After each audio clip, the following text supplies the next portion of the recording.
Hey, Nate. Thanks, dude. I really appreciate that. But yeah, man, definitely we got to get on some D4 too. Don't level up too quick without me, man.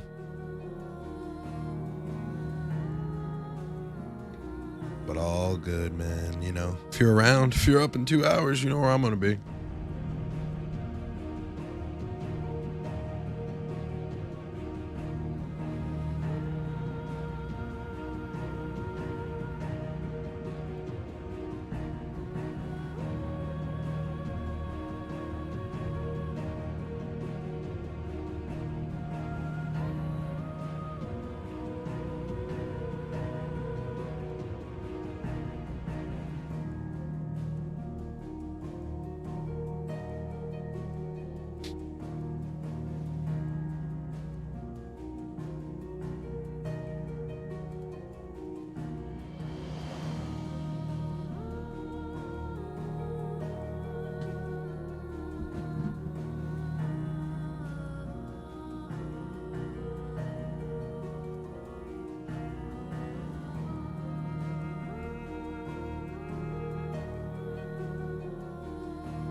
John with the love.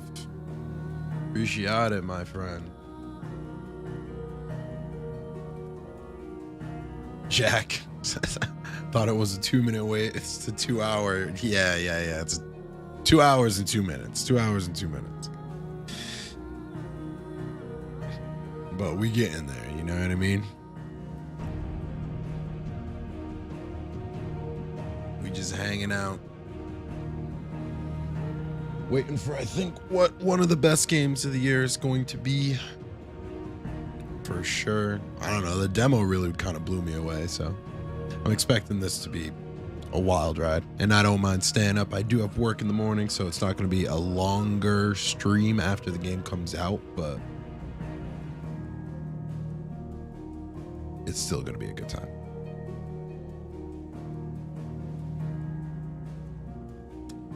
And then tomorrow, I think at 8 o'clock, I think I'm going to be streaming it. So I think every night at 8 for the next, till I beat it. I don't know. It'll be delivered here tomorrow. Oh, would you order like a physical copy? Damn, dude. Always getting them physical copies. Honestly, I wish I got more physical copies.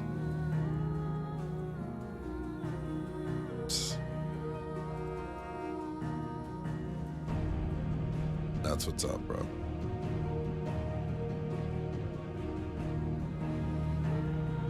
You really can't go wrong with the physical copies, man. You like trade your physical copies in when you get new games, or you just have like a whole collection? Your collection just built.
Incredible. Alright, so that's good.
what is it? So the icon are Final Fantasy 16's version of the classic Final Fantasy summon, or, you know, Esper or Aeon or Eidolon. Like, they're all different words for the same thing. Big, classic creatures that can be summoned to assist you in previous games. They tend to play a pretty big role in Final Fantasy stories, and it seems like this one is definitely no exception. As you play through the game, you're actually going to reach these set piece moments where you face off against a dominant. These are one of the characters who will summon an icon, and sometimes your character will counter and start the fight by summoning an icon of their own. And these amount to being big story encounters which have multiple unique mechanics seemingly associated with them. Every icon battle is different from what we've seen, and each one will include its own gimmicks and gameplay styles, you know, kind of interspersed with QTEs and stuff. If you played Bayonetta 3, then think about some of those set piece moments from that game. It seems like it's similar to that. So they're not just straight up fights, and you're doing something different in all of them. The State of Play trailer gives us the most in-depth look at these battles yet, and shows things like a 3D scrolling shooter sequence where you control the Phoenix, and a heavyweight wrestling match while controlling Ifrit. These fights look like just a big old grade A spectacle, but we have no idea how satisfying they'll actually be until we get our hands on the game. At least it looks like you'll get to face off against a good selection of these guys. You know, from the trailers, we've spotted Phoenix, Ifrit, Shiva, Rama, Titan, Garuda, Odin, and Bahamut. That's almost all the classic summons right there, rendered in stunning next-gen graphics. At the end of that State of Play trailer, they did reveal an even more over-the-top form with the Lost Titan. This battle looks nuts, and if there are multiple of them in the game, then there's going to be a lot to look forward to here. Next, over at number 9, one seemingly disappointing detail to some that the Final Fantasy 16 has revealed is that the game is not going to be open world.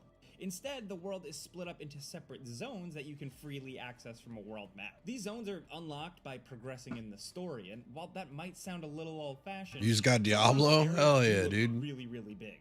The game is a mostly linear, story-driven affair, but there's still the expected. How long you been grinding? Tackle. Like, there are side quests you can take on, talking to people in each area, or by talking to a specific NPC who will reveal all available quests to you. One thing that we were really impressed by is that the NPC doesn't just show you where open side quests are.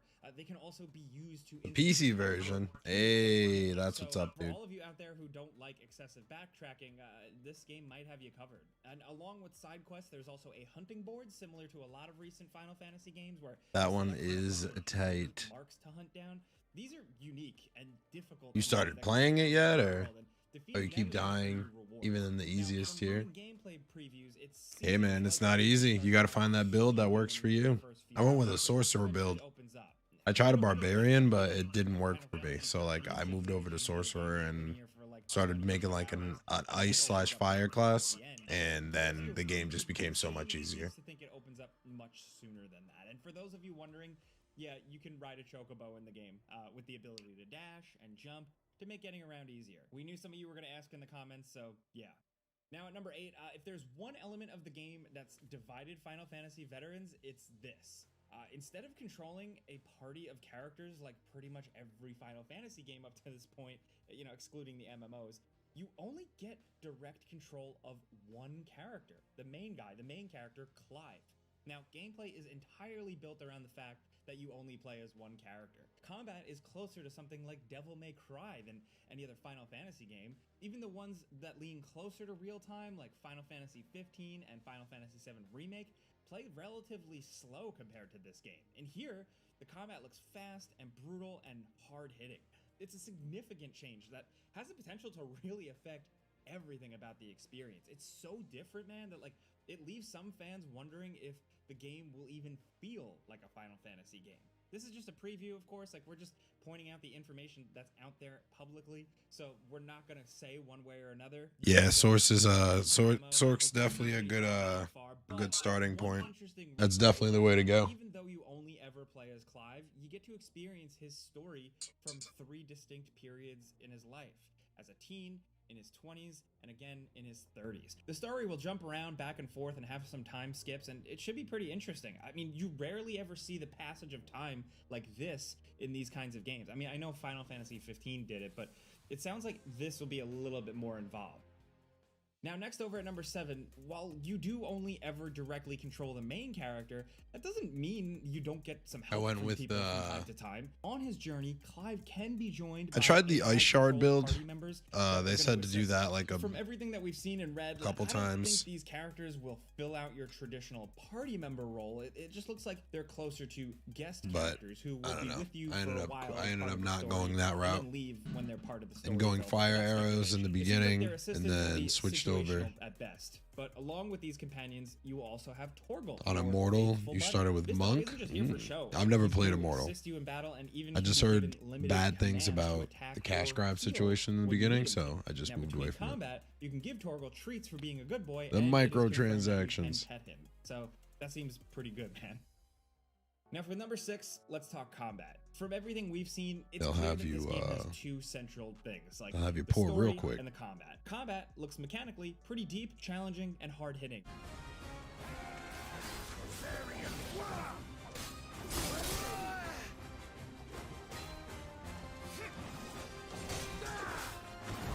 And while it's a major change for this more tactically minded franchise, it looks great for what it is. When it comes to fighting, there's what you expect, like combo attacks and an evade move, but the thing that makes the game stand out from other action games is how you can unlock various abilities from each icon you encounter. Each one acts as a separate style, similar to Devil May Cry, which you can cycle between with the press of a button. Each one has like its own play style, its own special attacks and abilities. Like the Phoenix allows you to teleport around the battlefield. Exactly. The That's the thing. That's where they try to get you. They're like, but the Mastering game's these free. abilities and knowing how to switch But it's not like a normal effectively free-to-play game where you what just buy combat is all cosmetics about. and all shit these like that. abilities Like are found they on a really make you skill tree grind which with has them, five for, you know. abilities in the center, surrounded by smaller trees with each icon's abilities. Now, you can unlock these or upgrade them by spending ability points, which are earned from killing enemies. So these powers are actually very similar to jobs in other Final Fantasy games. It's just here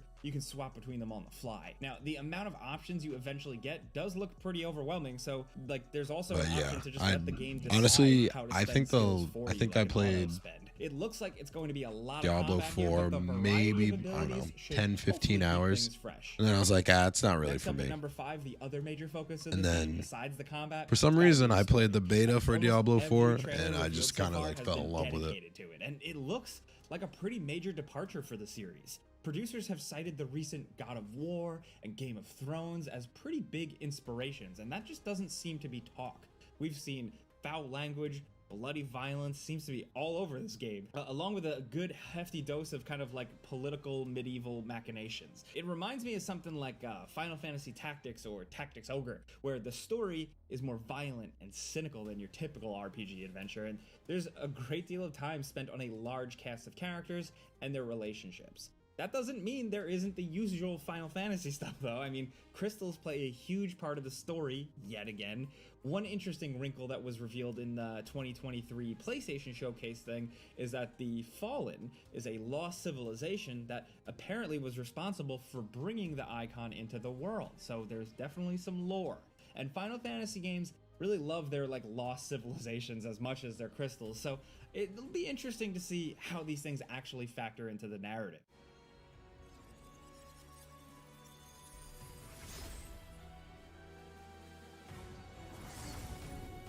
The beta version definitely crushed it. Gave you so much insight into what the game is going to be like. And honestly, that has been a huge marketing tactic that I've noticed about a bunch of these games. Like, that's why I'm super excited about Final Fantasy 16. Final Fantasy story has us hopeful for something because they fresh. gave that 2-hour demo, and that shit was sweet, dude. I was like, damn, I can't wait for this game. For the first time, they give you 2 options for difficulty: the standard mode and a story mode. Now, in most games, selecting the difficulty affects how everything in the game works, from health values to enemy reaction time and stuff like that. But this game works a little differently. When you select story mode in Final Fantasy 16, all that happens is that the game automatically equips all the timely accessories in the game. In the gear and icons menu, where you select your loadout, you can equip various accessories that make the game easier. These are primarily in the game as assists for players who are, new to action games and also kind of like a rudimentary form of accessibility settings. So instead of having like a dedicated accessibility or difficulty menu for this stuff, the game just gives you some magic rings that have various effects. There's 5 in total, with some tweaking the game more significantly than others. One ring makes it so you can use healing items instantly when you're about to die. Another slows down time when you're about to be hit by an enemy, while another one makes it so Clive just automatically dodges all incoming attacks, so you don't even have to press a button. Another ring makes it so you don't have to control Torgal in battle. He'll just do stuff automatically depending on the situation. So if you're struggling with the game, then you can equip any of these rings at any time. And if you start the game in story mode and find it to be a little too easy, then you can just unequip the rings whenever you want. It's not the most elegant or obvious system, so hopefully this explained it, kind of. We'll see how it goes though. Now, down at number 3, after getting through the opening hours of the game, you eventually unlock a hub area called Sid's Hideout, which includes a lot of amenities to help you in your adventure. And yeah, the place is run by the eponymous Sid, the scientist engineer that shows up in pretty much every Final Fantasy game. You know, he's voiced here by Game of Thrones actor Ralph Ineson and acts as a mentor to Clive. The game says his full name is Sidolphus, but we'll stick with Sid. In this area, you can access pretty much everything you need. There's a store to buy weapons, armor, and consumable items. It's going to be the longest hour and a half ever. That can craft gear and upgrade existing equipment, and also this thing called the Arit Stone, which takes you to a training room. In training, you can mess with various parameters and practice combos, and there's also this like arcade mode where you can test out your abilities. It even has its own online leaderboard. Now, one interesting detail we spotted is that it looks like Sid's ship won't be going airborne. We see a souped up boat, but this ship isn't flying. I guess airships have no place in the more grounded setting of Final Fantasy 16, or they're saving some secrets for us. I don't know, but that's what you can expect. Now, down at number 2, speaking of expected things, let's talk about the expected game length. One thing that is very reassuring about this is that it seems like the developers are trying to stay honest and not overpromise on what the game will be. Have I played 15? They've Yeah. been fairly straight about all the features in the game up to this point, and have even come out and said how long it's going to be. So according to game director Hiroshi Takai and producer Naoki Yoshida, they expect it'll take most players around 35 hours to finish the base game, and double that to around 70, 80-ish for players going for 100% completion. So in an age of bloated open worlds and RPGs, the average playtime of something like Persona 5 is 100 hours I usually. played 15. The expected playtime here actually sounds a bit refreshing. If that number is actually accurate, we have no idea. Sure, when We'll it have to first wait came for out. reviews, but it seems likely just from everything we've seen so far.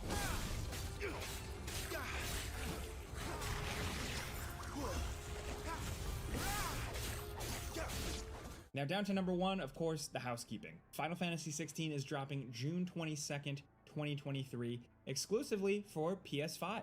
There is no PlayStation 4 version planned, and this game is next-gen only. That PlayStation exclusivity is disappointing for Xbox and PC players who want to play this, but there is a silver lining. The exclusivity deal ends on December 31st, 2023, so it's only going to be exclusive for like a 6-month window. Unfortunately, that doesn't mean the game will get ported over to other platforms like in 6 months. Producer Yoshida has directly addressed this and said that while the deal is up in 6 months, there will not be a PC version released right away. You platinum Remember, 15 it took Final too? Fantasy Jesus. 15 like 2 years to come to PC, and Final Fantasy 7 Remake wasn't much better. Hopefully Xbox and PC players won't have to wait that long to play the game, but I think it's safe to assume that the game will be appearing on other platforms eventually. It's just up to Square Enix to decide when they will though. Now, as usual with these types of things, there's a lot of versions to pick up. The standard version is retailing for the newer high price of $70 in the United States, with pre-order bonuses, including accessories that boost your XP and gil. There's a $100 deluxe edition that just adds a cloth map and a steelbook case, and the beastly $350 collector's edition with a big Ifrit statue. Did you get the some collector's pins, edition of and an 16 actual, or honest to God, of 16? physical Yeah. copy of the game. Not that many collector's editions do that anymore for some reason. So just to round this out, if you don't know, we mentioned it before, there's also a demo currently available for the game that came out June 12th, where you can play the start of the game and your save file will apparently transfer over to the main game, which is always appreciated. But that's it. That's the stuff you got to know before jumping into the game. That was a lot. So let us know in the comments what you think about Final Fantasy 16. If you've jumped into the demo, would love to hear your first impressions, but also your expectations for the main game. Anything at all. If you like what we're doing here, how we just talk about games every single day, we got a video for you. Clicking the like button helps us. We defeated Thank you very Giant much. Tortoise But that's it. Mountain Have a great day. multiple Thank times. you very much for watching. Grind We'll Guild see you guys Bees next was- time. I only defeated him one time. Isn't that the fight that takes like 4 hours?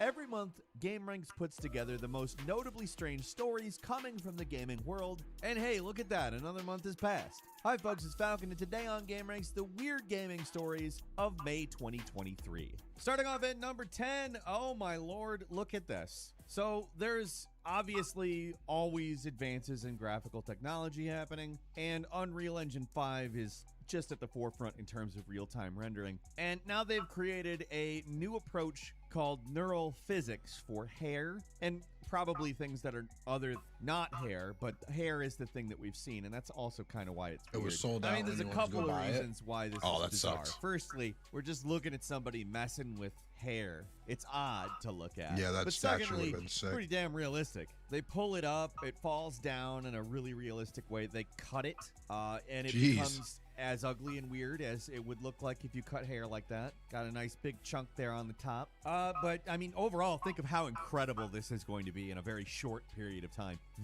This is, I mean, better than anything I've ever seen in a real-time simulation of hair, period. I've never seen anything like this. You've never seen anything. Nothing like this has ever existed. It's incredible, and outside of the obvious strangeness of manipulating hair in a weird kind of anti-gravity, but also not anti-gravity way, it's a little jarring, but also you can easily imagine the possibilities here. At number 9, the Japanese police force has finally snapped. They arrested a YouTuber for posting gameplay videos. I mean, to be fair, it's not completely that. It's just what this sounds like up Use the front, Ring of and Lucy to beat the giant kinda turtle. is. There is some weirdness here.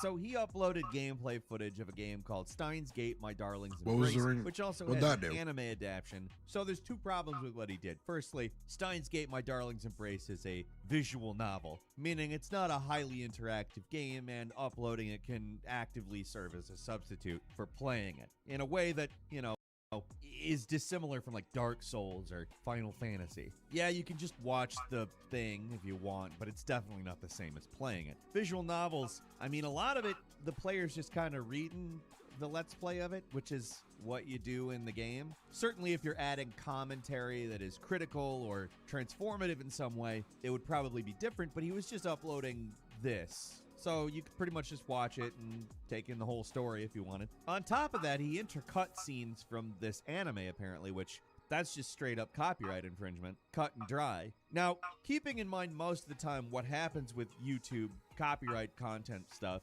people don't get arrested, and that's kind of what makes this weird, Oh, it's a even weapon though, ring. I mean, he was technically breaking the law. Usually, they just monetize that stuff and say whatever, but this probably did actively pose a bit more of a threat to the purchasing of the game than most Let's Play content, just because of the nature of the game and the fact that he was intercutting stuff from the anime adaptation. I mean, I wouldn't expect to get arrested over it, but it was a problem.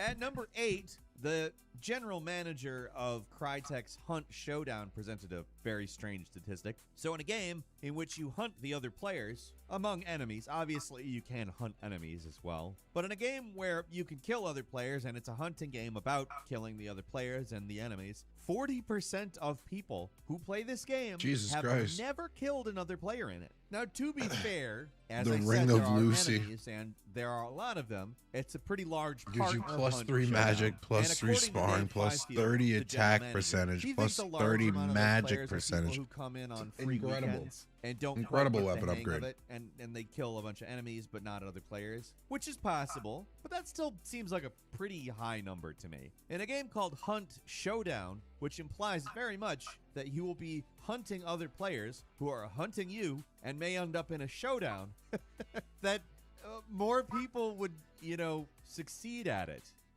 At number 7, Bungie won $16.2 million from a cheater. Whoa. I mean, it's a little more complex than that. Essentially, they sued the developer of the wall hacks cheat for multiple things going on here. Firstly, the Copyright Act, which I can immediately figure out exactly how that would work. In order to sell a cheat software, it would have to interface with the legitimate software, and that would require probably reverse engineering and some reproduction of content, or perhaps modification of content. I don't know. They also sued on the basis of the DMCA's anti-circumvention provisions, but probably more interestingly is the Racketeer Influence and Corrupt Organizations Act. Dubbed the RICO Act, it's actually a law that was originally enacted in the 1970s to prosecute members of the mafia, which is particularly interesting because out of the 3 defendants in the case, one of them actually did what some mafia people would do and assisted the case, handed over all the information, and, well, gets to be called a stool pigeon for the rest of his days in his circles. This is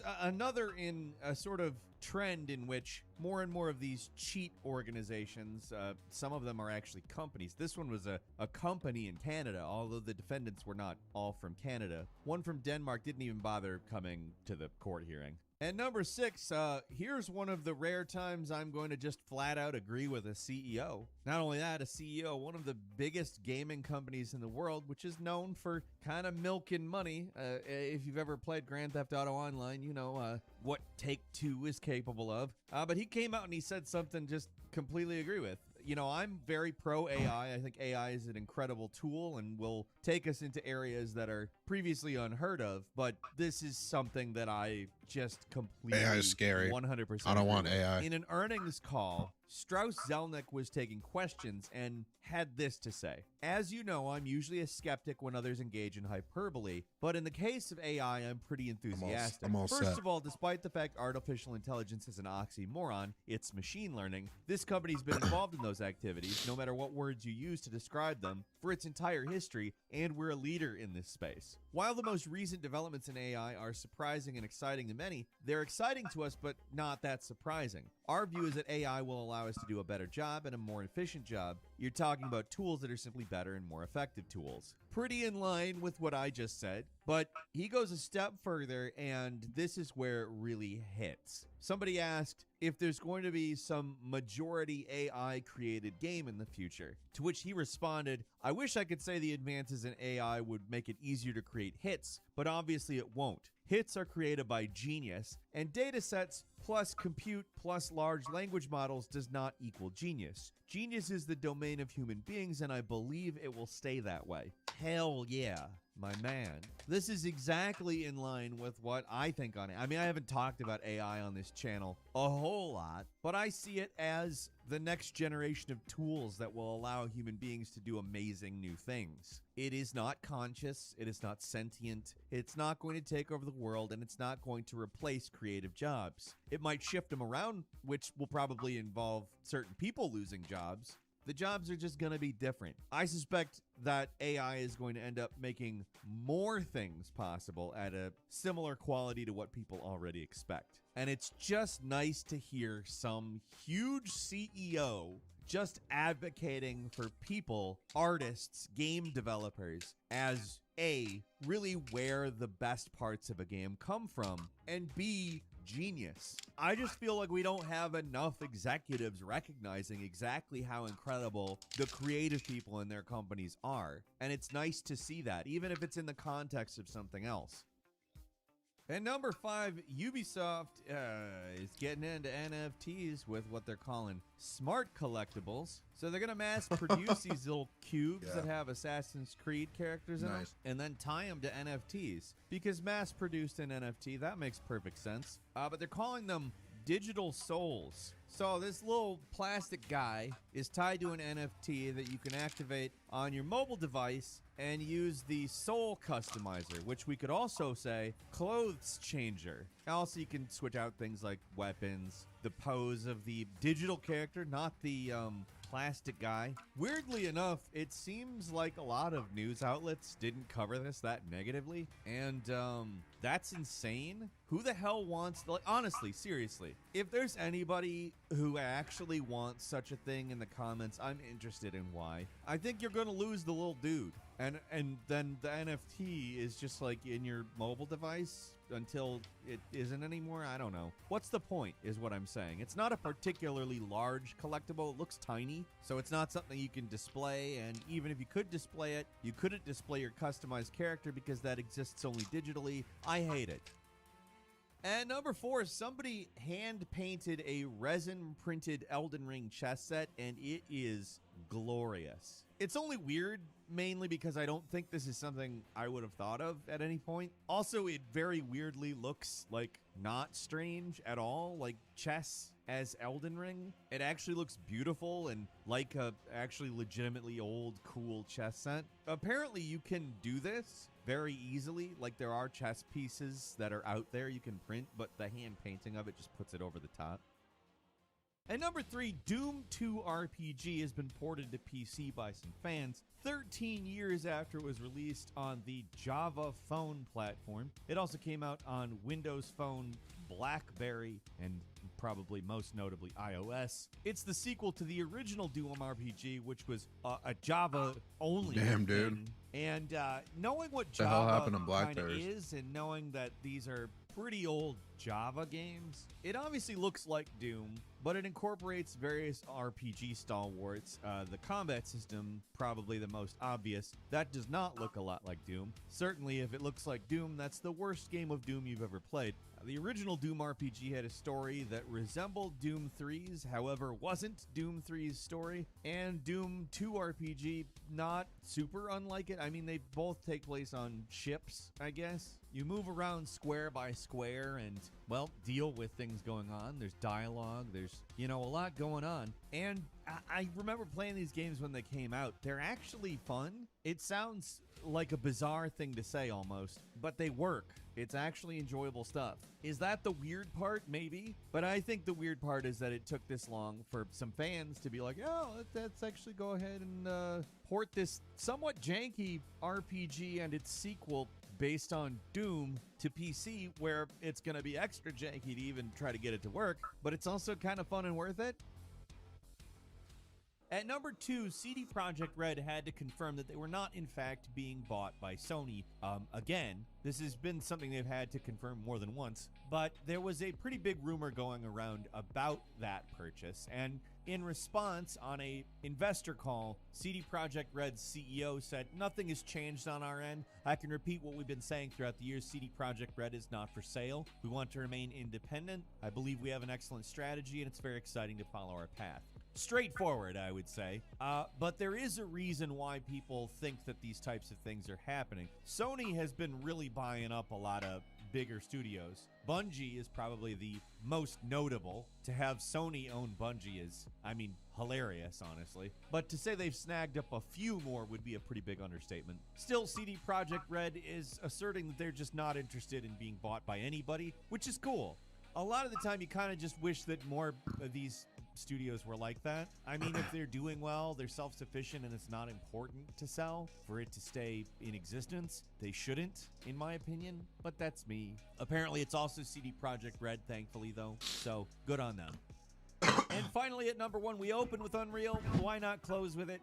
This is not something that the hair in the other Unreal story would survive. That's mind blown, bro. They released this Burning Forest tech demo for Unreal Engine 5.2. Jesus, and dude. It's completely insane. It's primarily a Bro. brand new, hey, look at what Nanite can do situation. And to be frank, these are incredible whenever they come about. See the Matrix demo, that was an incredible, realistic looking city, and this is now the exact opposite. It's a burning forest, and it's incredibly realistic while it's burning, but also after it stops. When something's burning, there is movement, and there is kind of a easier sell, so to speak. Certain things are covered up, there's smoke, things are moving, there's a certain heightened atmosphere. But after the fire's gone, it still looks as incredible. They both look pretty close to real to me.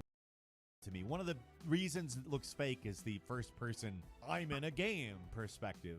But you could easily use this as a movie set and nobody would really question it. And that's a big part of what's going on with Unreal. It's kind of becoming everything, which is both incredible and also a little scary. But I trend towards the positive on this one. I love what it's enabling people to do, and I love seeing it develop more and more, even though it's kind of weird how far it's come. I also had a bonus for you. It shouldn't really shock you that it came to this, but the developer of Lord of the Rings Gollum, Daedalic Entertainment, apologized for the game. I'll quote them directly. Of course we they would did. like to sincerely apologize for the underwhelming experience many of you have had with the Lord of the Rings Gollum upon its release. We acknowledge and deeply regret that the game did not meet the expectations we set for ourselves or for our dedicated community. Please accept our sincere apologies for any disappointment this may have caused. They also did commit to developing this game to what they're calling its fullest potential, although it is also Gollum.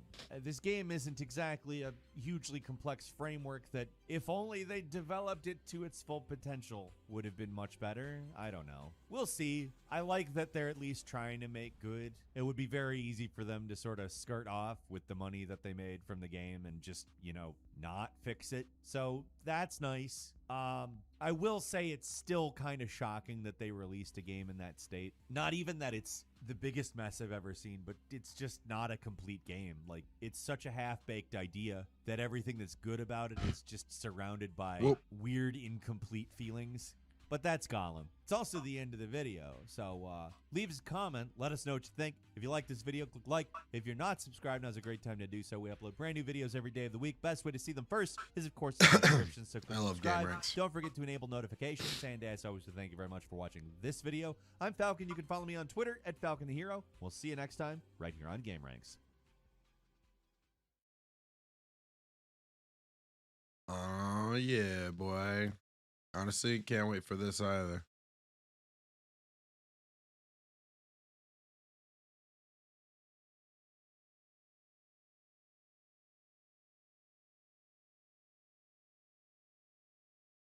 Could be hit or miss. What's this guy on about? Starfield is going to be the most disappointing game of 2023, and you need to stop defending it. Stop overhyping average games. This game would have been great if it released in 2016 before No Man's Sky and Destiny 2 came out, but those games have been out for a long time, and they've already done what Starfield is trying to do.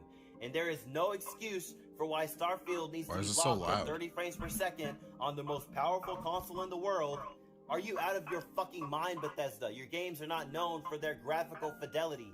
They're always buggy at launch, they always look like shit, and they So I wasn't really thrilled to make this video because I, like a lot of other people, are really excited for the most anticipated game, Starfield. Now first, let's get this out of the way. Games with unbelievable amounts of hype usually don't pan out too well. Listen to what you're admitting. You don't even see the admittance.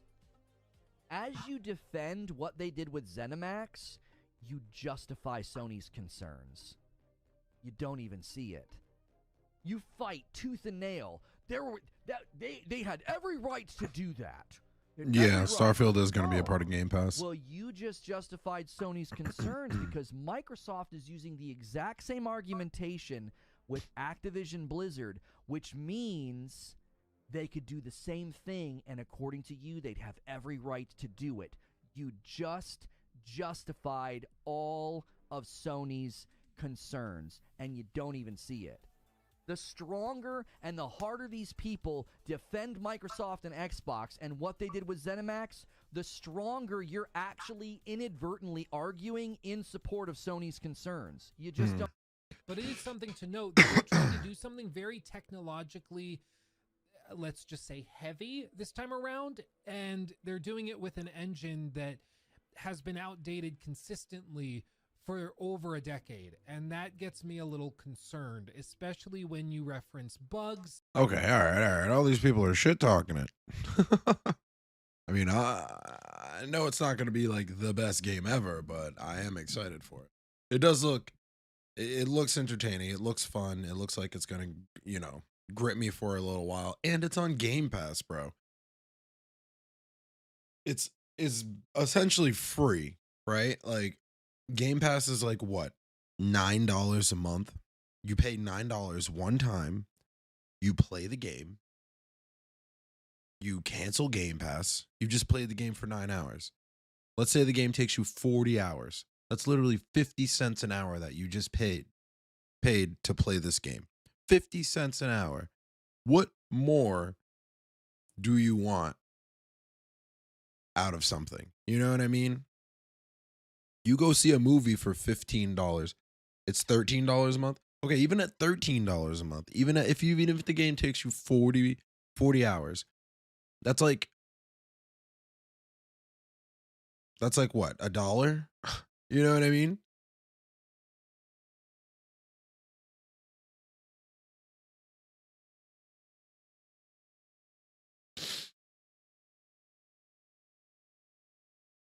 It's like literally, what more do you want out of a game?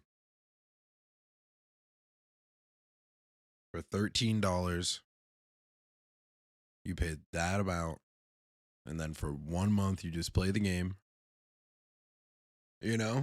These people worked for 9, 10 years on this game. 10 years. And you got these douchebags right here. These guys.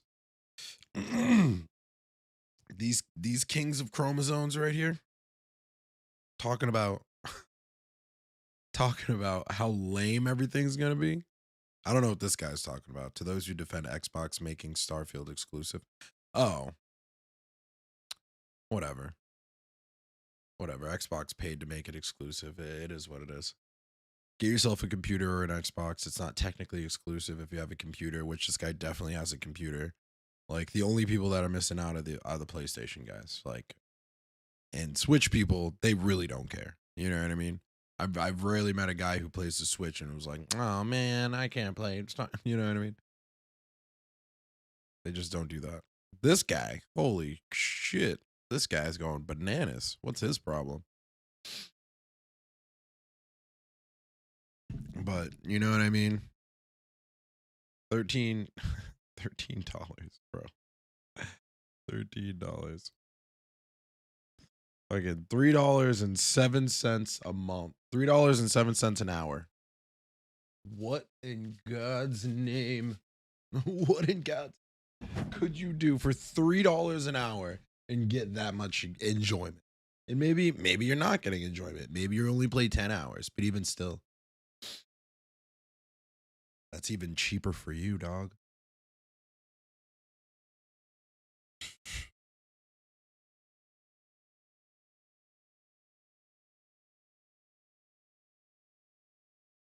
I did that math backwards, but it doesn't matter.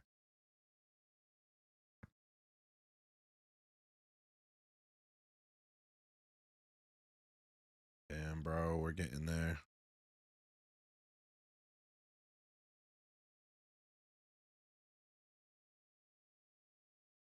Look at these guys, all these deep dives.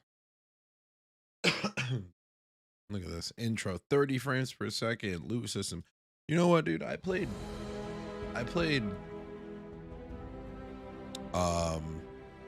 Cyberpunk at 30 frames per second. And it was honestly like a really dope experience. It was really fun. And like, yeah, maybe it would have been better to play it at 60, but I didn't complain at 30 at all. And I am a graphic snob, dude. Starfield. My name is Camel, and in this video, we'll be taking graphic snob. deeper look at the Starfield Direct that What the hell? just happened a few hours ago. It was actually quite long, about an hour, I think, which is double the length, roughly, of the showcase that we got for Fallout 4 back in 2015. So we definitely got treated, and we got a good look at the game Starfield. Now, overall, Starfield seems to be a game that I will enjoy quite a lot and quite happily probably put hundreds of hours into. Most of it looks beautiful, most of the systems I think look great. There are, of course, naturally, some things that I don't like, but we will get to those when we get to those. Now, we won't touch on every single tiny detail that we saw in this Direct, as we've seen a lot of it before, but anything new, anything confusing, anything interesting, or anything worrisome, we'll stop and have a chat. And as always, be sure to let me know your thoughts on all of this, be sure to let me know your thoughts on Starfield. Let me know if I've missed anything or if I've gotten anything wrong. I For appreciate instance, it NBA in 2K, advance. PGA So the first 2K, important thing to say is that as all part the of Game footage Pass in can the Starfield Direct was be from longer in-game, hours play than any except average for, of play. course, Exactly. footage Yeah, or from Tom real Clancy's life any of extraction the game like development. that, bro. So what you see on Yeah, screen exactly. is what the game looks like, Like or at any least one will of those look like when you games, buy it, you know, unless something for the goes price terribly of Game wrong, but I Pass. wouldn't imagine that will be the case. Now, it doesn't say what platform the game is running Could on, literally but be, I would imagine you that know, what we are seeing is worth running your on a money. PC, especially Like, considering and that's that the best there part is a about lot it. of You're what paying, seems yeah, to you're be absolutely right, pre-cam Jack. You're paying that footage, $13, which of course and you're you not don't even just getting typically have Starfield. access to You know what on I a mean? PC. Now, this is Say Starfield somewhat isn't your worrying, jazz. as in some of the shots, we There's can 1,000 other visibly see games, the bro. frame rate being rather low and looking choppy as the camera pans around.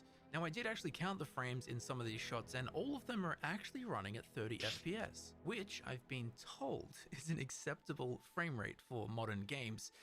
I'm typically used to playing games at 60 FPS or higher, so perhaps that's the reason that 30 FPS footage is quite noticeable to me. But if the game is struggling to push 30 FPS on what I'd imagine to be a very high-end PC, Gods only knows how it will perform on a console. But with the topic of the chop out of the way, all of the Whoa, big whoa, whoa, vistas whoa, whoa, and whoa, the whoa. What is this actual guy talking uptime- about? I don't think, wait, nah, dog. Nah.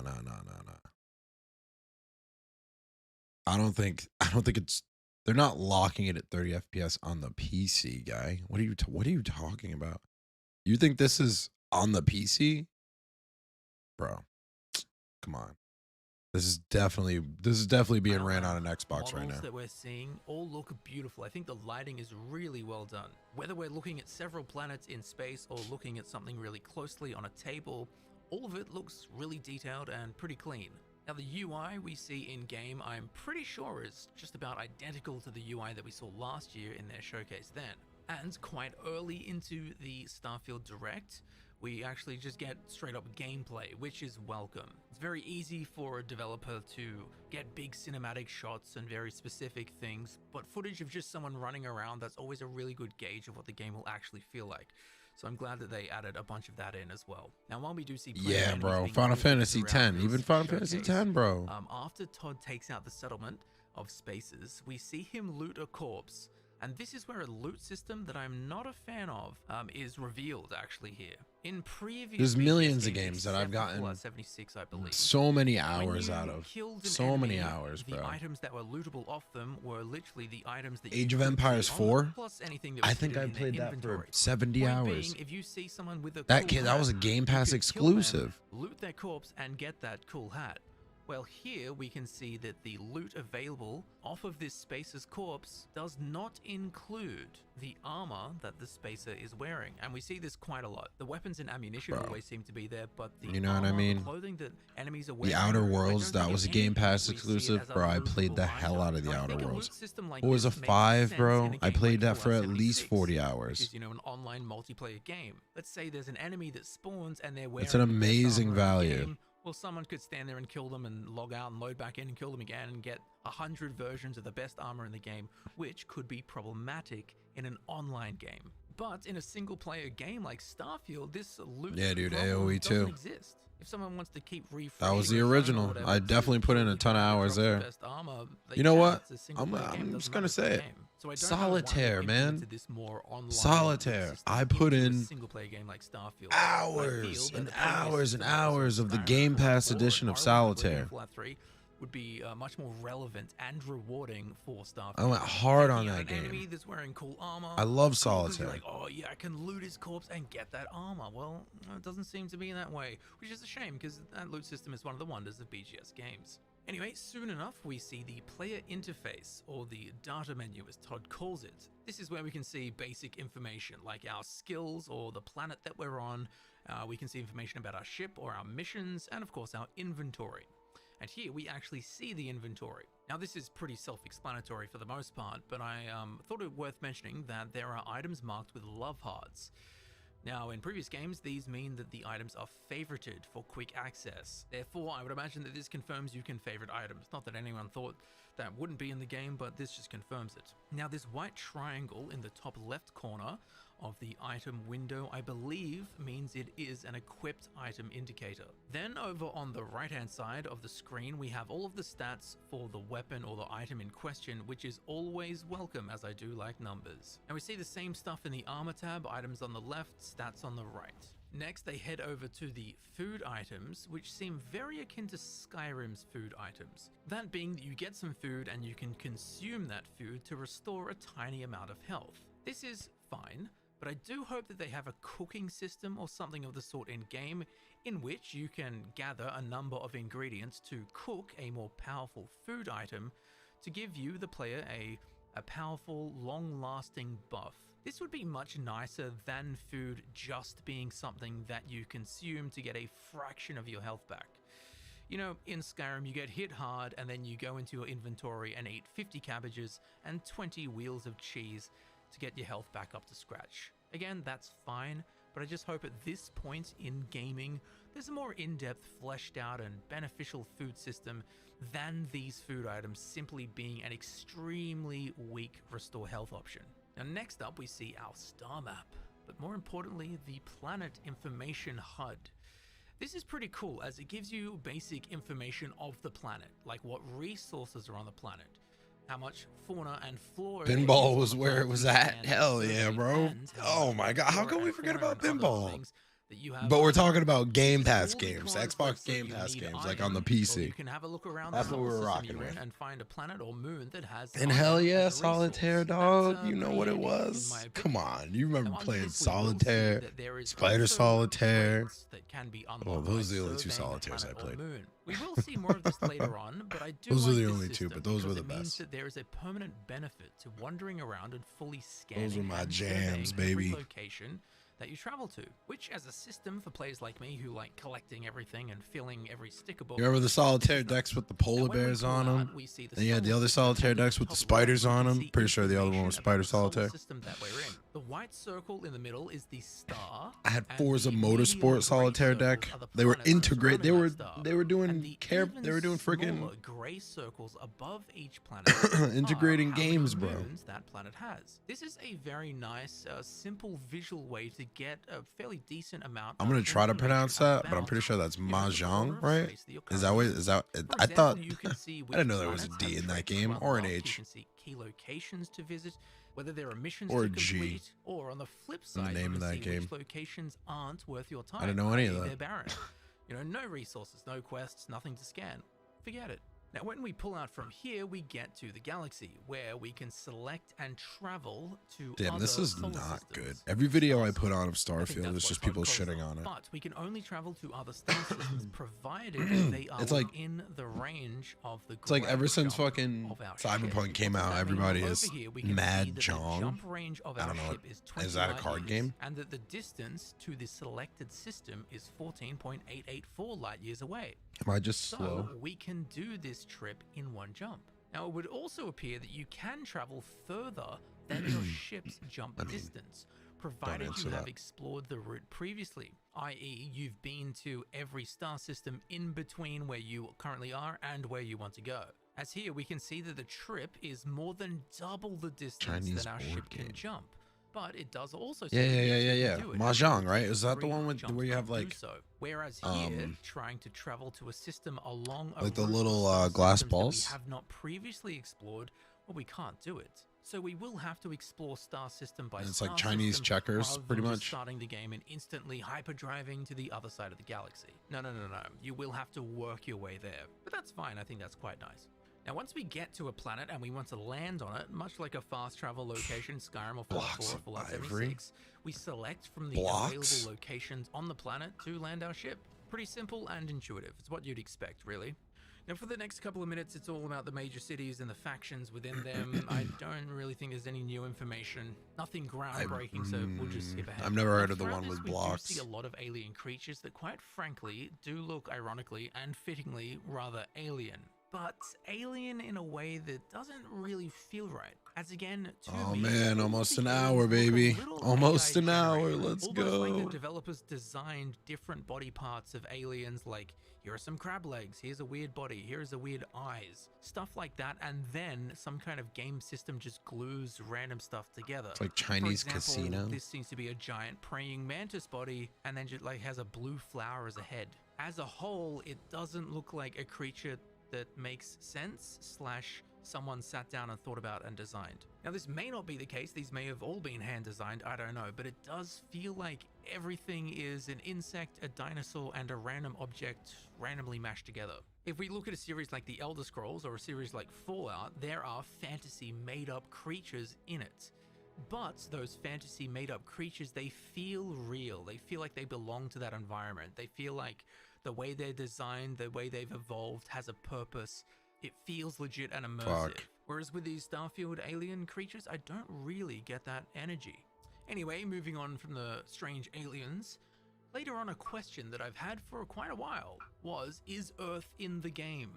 Well, here we see a dev playing the game and he's currently within our solar system, where Mars is highlighted. But we can see that in the third ring from the sun, there is in fact Earth, or Terra as it's called in Starfield. We can also see, however, that it doesn't look like the blue and green planet that we know today.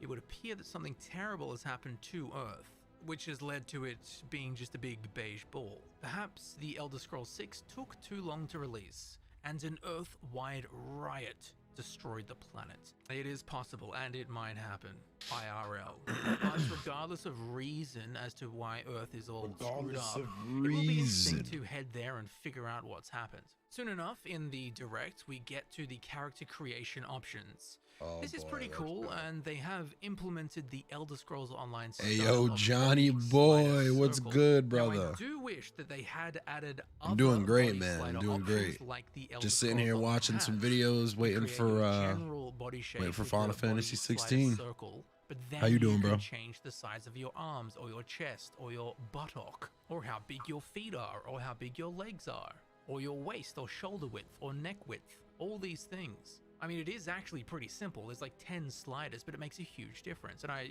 wish that they'd put that in Starfield. But then we get to the classic face sliders and options that we would expect. Nothing crazy here, nothing disappointing, nothing mind-blowing. Just basically exactly what you'd expect from a BGS character customization window. But this is probably where we see one of the things that I thought was the weakest in Starfield, which is the beards. At the end of the day, it's really not a big issue at all, but the beards, they stand out to me as looking really, really bad. It looks You having a like birthday stream someone tomorrow? has drawn the beard on Hey. with a pen. Like, why does the hair look really good? Oh and the yeah, eyebrows look really good? then we Then the wait. facial hair Is looks that like it's been is that sponsored gonna by be your MS 40 Paint 48 hour stream? 2004, and someone just drew on a bunch of individual hairs. Again, obviously it's not the end of the world, but every time I saw a close-up of facial hair in the Remember you Starfield saying you were Direct, gonna it have looked something like that. really odd to me and inconsistent with how good the rest of the game looked. Weird. Anyway, overall, I thought the characters and character creation looks really good. Just only thing I make don't sure like your is Game character's Pass. clean shaven. Now, we did see this in the other Starfield Direct, but we do Was learn some allowing things you here. to purchase As we DLC get to in the case the game character developer decides to remove their backgrounds. content Now, the from character Game Pass, you won't background is play base basically just game a after you get character DLC. lore building You'll be thing, forced to but purchase it the also game to unlocks use- for you Oh, 3 yeah, skills yeah, that are yeah. relevant to whatever the That is character kinda lame. background is. That's fine. That'll make Sometimes sense. it does but come with the here we game, and do I'm pretty sure a learn lot of that the Game character Pass, backgrounds like the can newer unlock exclusive certain Game Pass avenues games, will of come quests, with the unique to a DLC. character with Like, that specific background. it's just built in. For example, in the footage here, that's they hopefully choose what they Beast do, 'cause Hunter that's gonna as be good. character backgrounds. Then they find this guy in a restaurant who has a mission only available to a character with the background of Beast Hunter. Oh damn, John! Tomorrow's the 48-hour stream. Given what happened the last time. Frick. It's pretty cool, and it will make your character That's gonna be creation wild. choices feel a little bit more special. But after this, we get 48 to the hours. space version Well, of I'm the Adoring streaming, fan from Oblivion. Obviously tonight, I'm streaming a little bit into where into they the have morning, actually got the but I have same work in the voice morning, actor so not for too the crazy. Mega Wood Elves in Oblivion to voice the Adoring fan. But then in I'll also be Starfield, streaming tomorrow. which is actually I'm gonna be pretty streaming dang Final Fantasy silly, but it is tomorrow at funny, 8. and everyone was laughing and smiling But maybe when it came after up. that, You know what I And mean? personally, I Obviously, think you that's guys a are going to good be sign going to see hard. BGS not being super anal about not doing So, goofy you know stuff. what I mean? You Like, definitely this should is be on when really I'm just around. a So, huge fan service goof. And or everyone seems to vice enjoy it. versa. But You the should be adoring fan around is when I'm not on. the only Elder Scrolls related thing I noticed in this Starfield Direct. But we'll get to that when we get to it. Now, next is the skills. Now, all we learn here is that when you level up, you get a skill point. You can use that skill There's things point happening. to Hell unlock yeah, a bro. new skill, That's awesome. or get a new rank of a skill you already have, of which there are 4 That's why you don't ranks have for DLC each on skill. Pass But unless you to purchase the unlock base one. access to a I generally higher don't go rank for DLC of a anyway. skill, Unfortunately, you must like once I'm complete a done with the specific game, challenge I'm like really related done with to it. that skill. For example, in the footage here, we can see the challenge to unlock Like rank once, 2 like honestly, of like it kind of locking sucks. Like I is to simply played for pick 5 blocks, I paid for which upon completion will the unlock premium access to Diablo rank 2 Pass. of the lockpicking skill. That way I The could higher the rank, the play it more early, challenging and then I the played it early, challenge and will I be beat to it. unlock. And I It's only a made it pretty to like level intuitive system. It's 65, pretty simple, and it's relevant, I and haven't it's played it complex since. enough to Like, I don't know not why. be mindless. Overall, again, it seems like a pretty nice system. Next, we see But what honestly, I it's only believe been like to 3 be days. the first viewing of a But character. hell yeah, John, I'll sneaking. definitely hit you up, man. Interestingly, the snake Definitely hit you UI up. appears to have a sound meter. Honestly, The bro, more like black it it's shows as up stupid as means it the more sounds, or you know, as lame I'd as it may imagine sound for that if you max out myself, the like meter I with don't even think I noise have at your any Twitch point, name. Your presence will be alerted to nearby NPCs because you were not sneaky enough. I mean, to I make do, too but much I don't. noise. I think. Do I This could follow be you? I'm pretty sure I interesting if follow you. different Yeah, I follow you. I materials follow. and I follow you. What am I terrains talking about? Will alter your ability to sneak depending on how noisy they Yeah, are we're to good, walk we're good, on. we're good. Let's say you're sneaking on a bunch of loose gravel. That stuff can be pretty noisy. But if you're sneaking on grass, that can be pretty quiet. So it could be curious to see that if different terrains and materials will actually affect how you sneak. Now, soon after the sneaking, we see speech with speech checks, kind of. Each speech option has a number next to it and a color. Now, I'd imagine that green is a high pass chance, ranging all the way down Yeah, to no, I red as definitely a low low followed you. pass I definitely chance. remember Now, doing on the that bottom, for we can sure. see that there is a was a thing. persuasion meter. I'm going to assume that Because we've been meaning to stream fucking forever, dog. Is how many We've been meaning to get it in for charges it will deep. add to the persuasion meter. But honestly, if every you time, pass that I don't speech know. option I don't know. I just successfully. fall into The like less these little rewarding things. ones are the green where, ones, like, I the ones don't that are easy stream. to do, and the more rewarding ones are the red ones, the ones that are harder to do.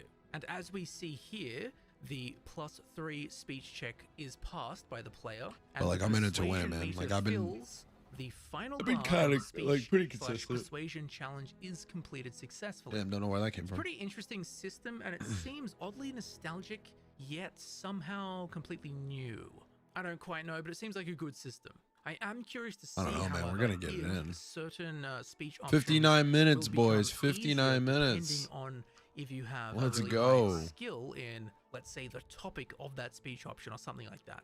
Like, let's say you're trying to persuade an NPC who is the It's galaxy's already best downloaded. knife We are fighter. playing right Well, if at you've got a 12 bunch of o'clock. We are skills, getting it high in. rank skills in, say, knife fighting stuff. Will it make persuasion Bah, speech bah, bah, checks bah, with bah, knife fighting 59 characters minutes. easier for you? We simply don't No know, but I heard there's emotes. something like Oh, that wait, in there's game. emotes on Now, Facebook, down the no? line in the direct, we see a whole bunch about ship building. I don't really think there's anything new here, at least not new worth mentioning, really. You know, it's all stuff like, hey, you can customize your ship. If you get a better engine, you can go faster. Really, you know, simple stuff like this. It does appear that shipbuilding is quite versatile, however, as there are many components to a ship, and I don't know if there's a limit to how many bits and bobs you can slap onto your ship. I would imagine that the more stuff you add to your ship, the more people it will need to crew. It's 8 o'clock, right? and Where you it will are? require way more fuel 8 to o'clock. get You're off on the the West ground because Coast? it's gonna Wait, I weigh a thought you lot were like more. Midwest. Stuff like I that. thought you I moved feel to like there's a number limitations. Texas.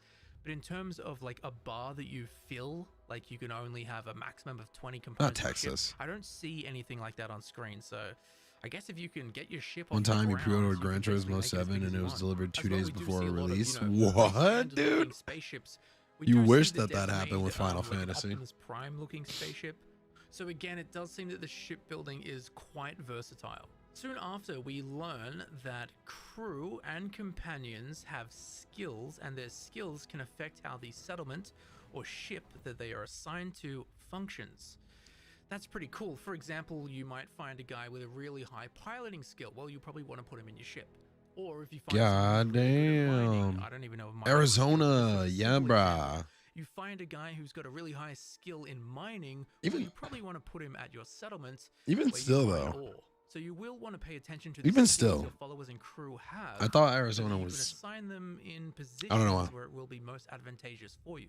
We then get a whole bunch of space I don't know why, flying, ship but- fighting stuff. It's all pretty cool, but again, it's all pretty I'm, obvious. I'm and pretty stuff we sure it already know. launches the same You time can for fly everybody, around, man. you can So fight people, you can launches trade with 9. ships, you That can would have dock been with other ships, sweet. I you wouldn't can have had to find wait people until who give you midnight. I could have quests, played you it can at raid their 9. Vessels, you can take their vessels. God damn. Stuff like that. It's all, it's all pretty much stuff we know. But we do get a look at the ship's power Watch I get screwed allocation over. system. This is kind of interesting as depending on what you're doing in that exact Like moment, in 56 your ship minutes in goes by and space, then they're like, well, no, this actually, will sorry. determine where you allocate You gotta wait your until it's ship's 12 power. a.m. in Japan. For example, if you're Wait, getting isn't it bombarded already by a 12 in bunch of enemy Japan? ships, you will want to put all your power into your shields. Or if you want to get out of there as fast as possible, you'll want to put all your ship's power into the engines so you can fly away faster. If you're laying down a It beacon is. on an enemy It ship, you want is. to put all your power into your weapons. It's 12:03 in It seems like Japan a right now, bro. potentially annoying minigame / micromanagement system.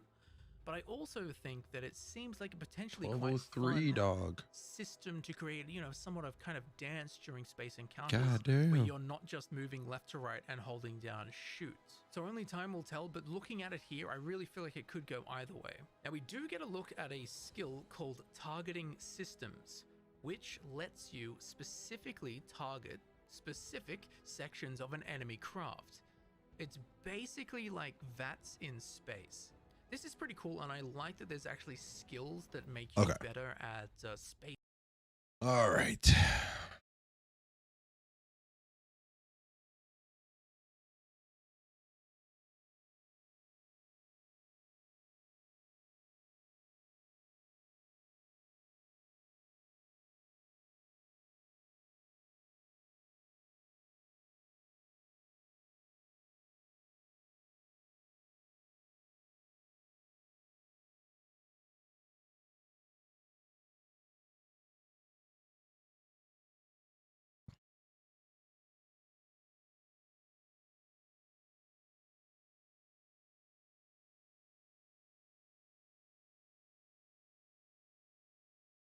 The reason you discovered there was a messed up moment when the carrier delayed the GT7. So you filed a complaint to Amazon and vendors. Something was not right. So it was delivered to you earlier than the official. As appeasement? No way. I didn't think Amazon can't do that. Story focusing on one central character across 3 timelines of his life. As always with games like this, Amazon's not allowed to do that, are they? There's an audio version in the Spotify and iTunes section for the podcast, and I'm going to try to be as spoiler-free as possible, be giving away a couple copies to commenters as well. Final Fantasy 16 opens with the story of 2 brothers, one the protector of the other, who's been gifted the godlike Amazon's power like, to sorry, protect their sorry nation for the from capital. inconvenience. Here's a Things go game wrong early. instantly. Now, Screw it. that Send it to your confession out of friends and the way, family. even though things do go wrong, I can't really say that Final Fantasy doesn't take a while to really get going. It's just that when it does, boom, holy shit, moment after moment. Like sitting back, thinking that they looked up Epic and treated it as a baseline. Final Fantasy games have always had their measure of darkness with fantasy. Even the boy band antics of Final Fantasy 15 was surrounded in death and mayhem and political betrayal. In 16, you take on the mantle of an older brother, Clive, a man also outfitted with his own powers and the ability to control the skills of the icons, starting out with the Fire of the Phoenix and then gathering more and more as the story progresses, each with their own abilities to have and their specials hotkeyed to your face buttons as you play. Now make no mistake, even from the start, Final Fantasy Technically 16 not is as allowed, different but as due to any their other title fault, in the series, I mean, and possibly even still. more so.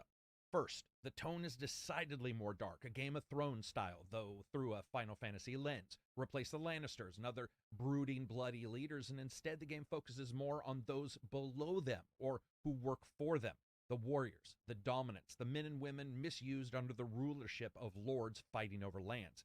It's also got a lot of sexual suggestions, a hot new list of cuss words to drop, and more than its fair share of diabolical in-game moments. The game does a really good job alternating between the power and duty of the warriors, the dominants, and their place in the world, as well as the normal humans in the world that they save. A lot of intermixing in the story. everyone has this unique feeling of utility that's burned directly into the story, both literally and in a more subtle approach towards class structures of people living in a world like this and what it's like and how they're treated. The game does a tremendous service to a lot of the NPCs as well, with almost everyone having some one-liner action or notable trait, causing them to stick in your head, while a judicious use of smart planning keeps the roster of characters that you actually meet and adventure with from really being confusing. Make no mistake, Final Fantasy XVI is a central character story piece, an action movie with one main character split across those 3 time zones of his life, a sword-wielding forest fantasy gump. And action is what it has a lot of.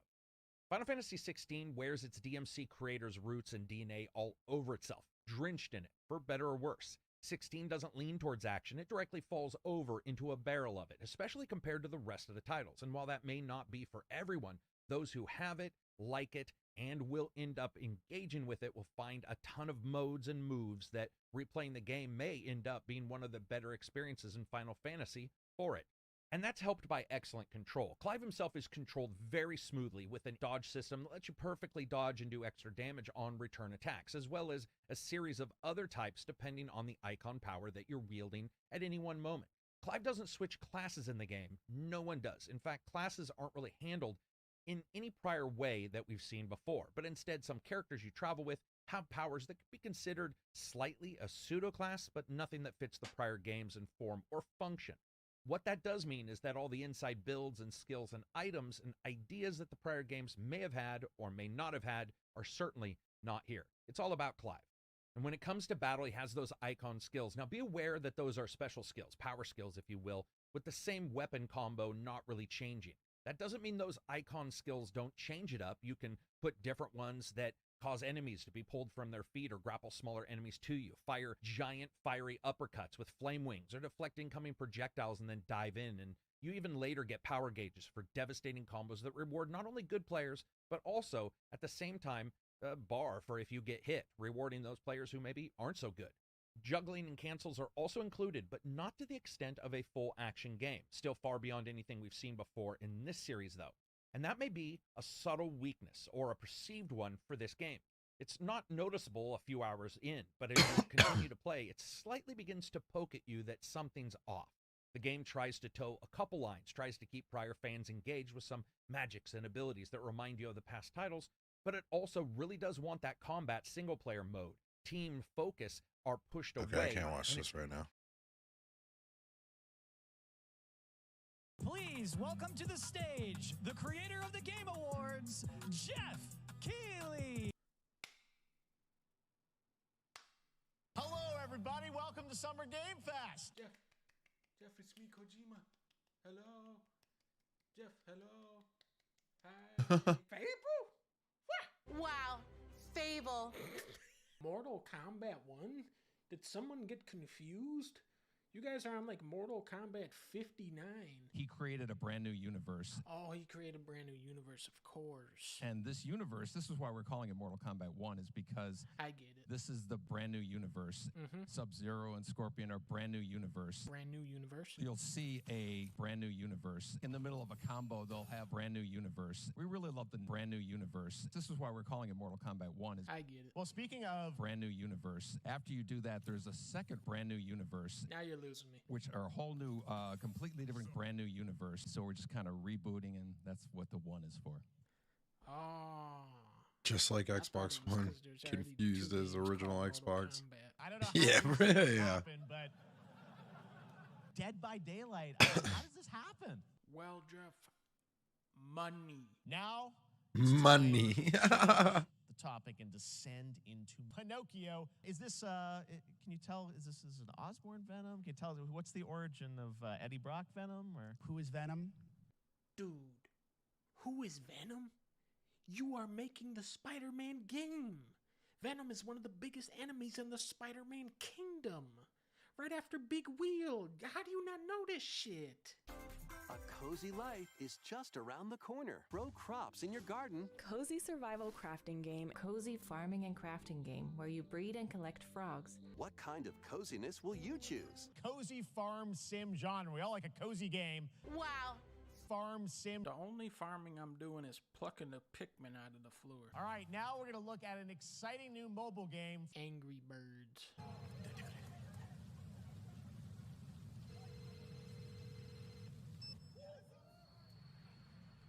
What do you mean we still don't know Sephiroth? That's the main villain of the game, you fucking dumbasses. He was just on the screen 3 seconds ago. What the fuck is wrong with these people? Now, speaking of Final Fantasy... No. Today during Summer Game Fest, DoorDash has your back. You can get a free burrito when you order from Taco Bell.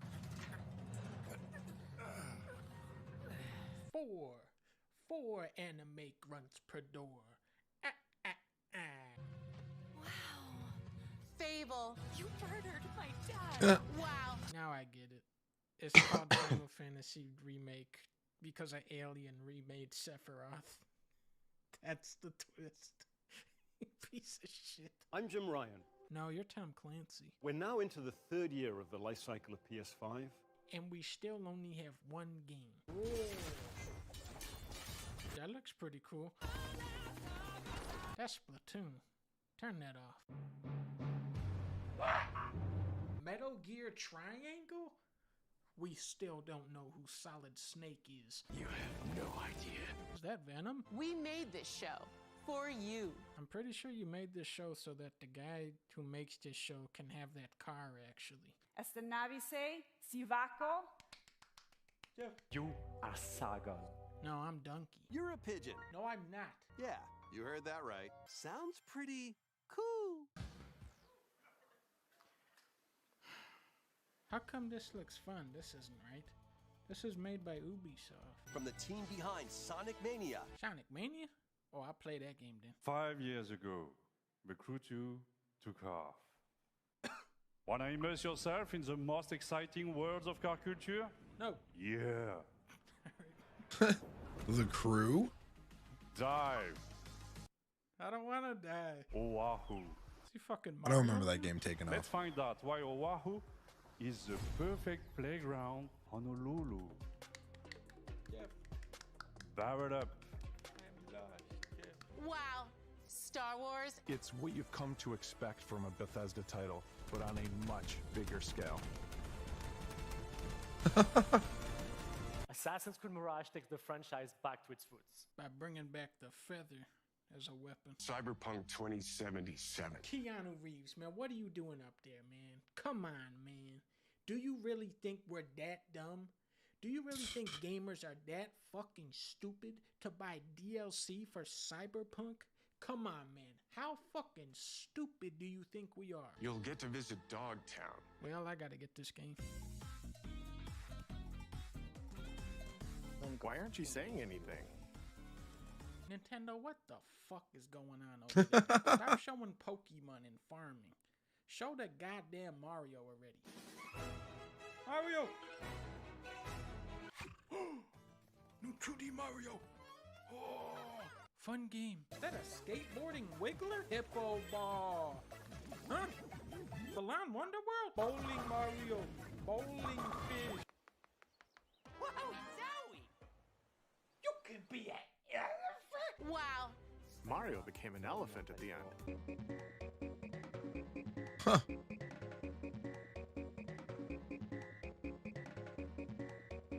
Jeez, dude. What has gaming become?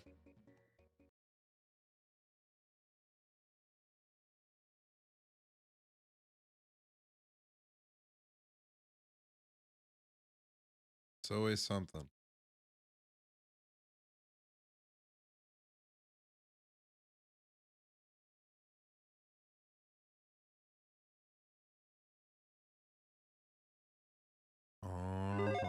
Many series go on and on and on, but what about ones that just kind of fall by the wayside? Hi folks, it's Falcon, and today on Game Ranks, 10 of the best game series that have been forgotten. Starting off with number 10 is Mercenaries, the last game of which was Mercenaries 2 World in Flames, which came out on I August used to love this 31st, game, bro. 2008. Now, Mercenaries Playground of Destruction is just a fantastic game. It came to us from Pandemic Studios. It was a sandbox game. Came to the PlayStation 2 and the Xbox, the original Xbox. It's kind of an insane story. It takes place in North Korea. But to boil down the mechanics, you're obviously a mercenary, and you have to, quote-unquote, verify targets. And now what that means is you either kill the target and take a picture, or you subdue the target and airlift them.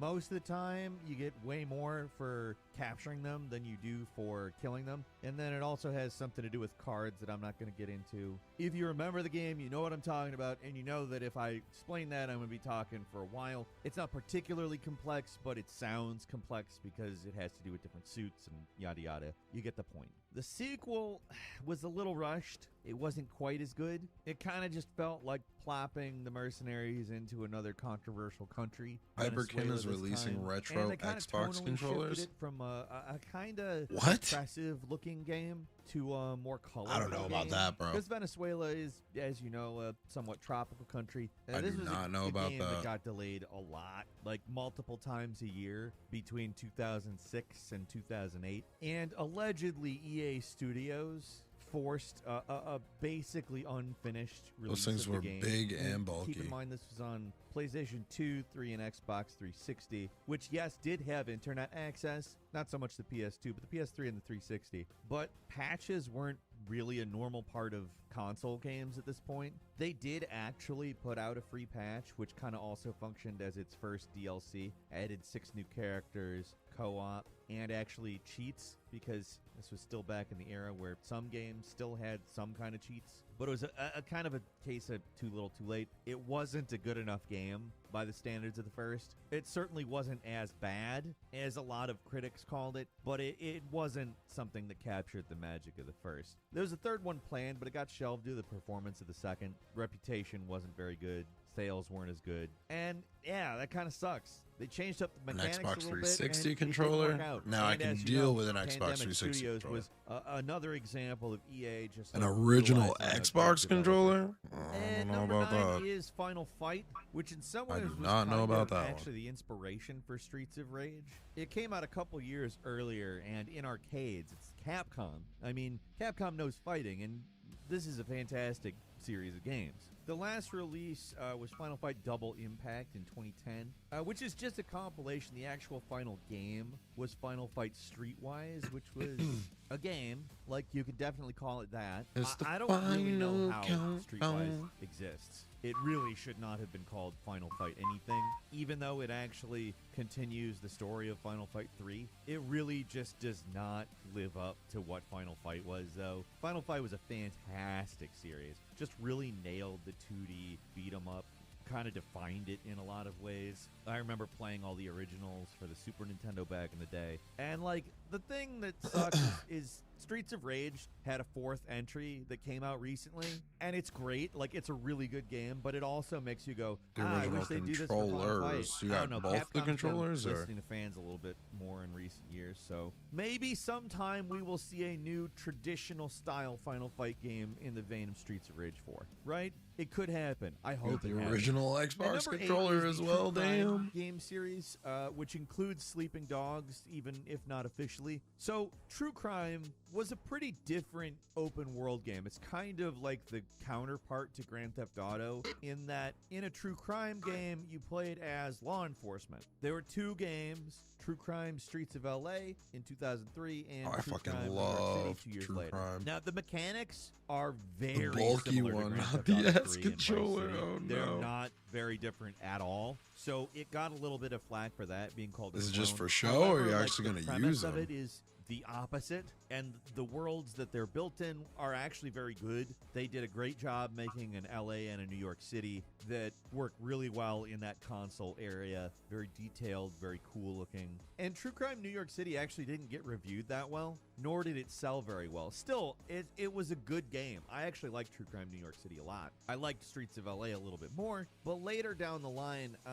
Activision hired United Front Games to develop True Crime Hong Kong. Activision canceled it in 2011. Square Enix decided, hey, that sounds like a good game. So they picked up the rights, removed all the connections to the True Crime series, and released it as Sleeping Dogs in 2012. Honestly, Sleeping Dogs I'm is assuming probably it's the best of the Bluetooth three. enabled, right? It's really a good game, a very different game, because it certainly does resemble If it's Grand Bluetooth Theft Auto in a enabled, lot of then yeah, ways. it's And just it compatible retains the with fact everything. that you're on the other side, the police side, but combat is much more like hand-to-hand. There's a lot more martial arts. There's some parkour. Yes, there is some shooting, but not nearly as much as in the previous games. And honestly, Just a at this controller point in with a time, wild I would ass, love to you know? see- I don't care If you watch how, but a basically sequel to homeless's True videos Crime on or YouTube. Sleeping Dogs. Oh, And only number wired 7 one? is Oh. Legacy Even still. of Kain. Now this goes You can way make a back to controller out of, like, PlayStation 1. anything. The first game was called Blood Omen Legacy of Kain, and I just remember it being a very different game. It was a top-down action-adventure game, and it was good, but I was really brought in more by Legacy of Kain's Soul Reaver in 1999. Now, the game isn't radically different from the 2D I remember version, playing this it's game, but I 3D, don't and it really remember this becomes game. much more interesting in 3D. It's a game that really benefits from the shifting perspective because it lets you go between both the spectral realm and the material realm, which is two Look at different this game versions in of it. It's kind of a 1999. good way to handle It's dying just lit. because you shift to the spectral realm before you can go back to the material realm. I was dodging. Kain, the protagonist of the first game, is Gliding, actually the double final jumping, boss of climbing. Soul Reaver. And it gets a little more Crazy. complex in Soul Reaver 2 when you find out that Kain isn't actually the bad guy. He just didn't want to kill all the vampires by killing himself because he was the last vampire. It gets a little complex, but it's not in a bad way. Like, Soul Reaver 2 was fantastic, as was the first. But then Play this Blood one Omen 2 came out, back and in it wasn't Dreamcast. quite as good as Soul Reaver and Soul Reaver 2. Soul Reaver 2 causes history to rearrange itself, and Blood Omen 2 follows Kain in an alternate timeline that was caused by Soul Reaver 2, and you get the idea that it's starting to get a little bit needlessly complex as an end. Like, it's not a bad game by any means, but it kind of abandoned some of the progress that was made in the Soul Reaver games with the type of gameplay that they were doing. And a lot of this is because the Soul Reaver team had nothing to do with this, and the development of Blood Omen 2 actually started with the development of Soul Reaver. So it's a little complex behind the scenes, too. Legacy of Kain Defiance was the last real Legacy of Kain game. In this one, you play as both Kain and Raziel, the protagonists from Soul Reaver, and it functionally is the sequel to Soul Reaver. It was definitely better than Blood Omen 2, but it wasn't quite as good as the other Soul Reaver games. Some of the effects were a little odd, too. It was kind of an attempt to unify the two series by both the teams, and it was almost there. I don't want to say that it was bad. It was actually pretty good, but it didn't do as well as any of the other games. Then they decided to make a Legacy of Kain free-to-play multiplayer game that was not good. They had an open beta in 2015 and 16, and they never made it to not open beta. The less said about that game, the better. At number 6 is the Sly I've never Cooper heard of that at series, all. which was a platforming game that was 3D, and by the time the original one came out in 2002, people were kind of like, another 3D platforming game? But then it turned out to be a platform stealth game, and great. I remember being skeptical of it at the time, and then playing it and be like, holy crap, this is different in a good way. The original 3 games were really enjoyable games. They had a really unique visual style that actually, even though they were cel-shaded and that Sly was quite a Cooper. trend at the time, had a unique look to them. Nobody The original forgot was about kind of Sly a sleeper Cooper. hit. Come on Didn't now. initially do that good, but then started selling more and eventually became a Sony greatest hits title. Sly 2 and 3 did a lot better. And then there was a pretty long wait before the next game came out. Now, Sly Cooper Thieves in Time was not developed by Sucker Punch Studios, and Thieves in Time was actually the least critically well-received of the games. Also, people generally were comparing it to a series from a long time ago, and sometimes the nostalgia glasses, I think, wreck people's ability to really look at something for what it is. And Thieves in Time is a great game. People, I think, agree with that more now. It's kind of wild they haven't made another one, because Thieves in Time was actually a really well-selling game. game, but they haven't. And number 5 is Prototype, which is just this, like, the story isn't even relevant. It's this crazy open world action game where you have all of these powers. The and it's Prototype. just like a ton of destruction and mayhem. It's almost like What's the name if of this somebody canceled played game Grand Theft series we Auto, still went on think a about? rampage and was like, but what if you were also I mean, a I guess. shape-shifting monster?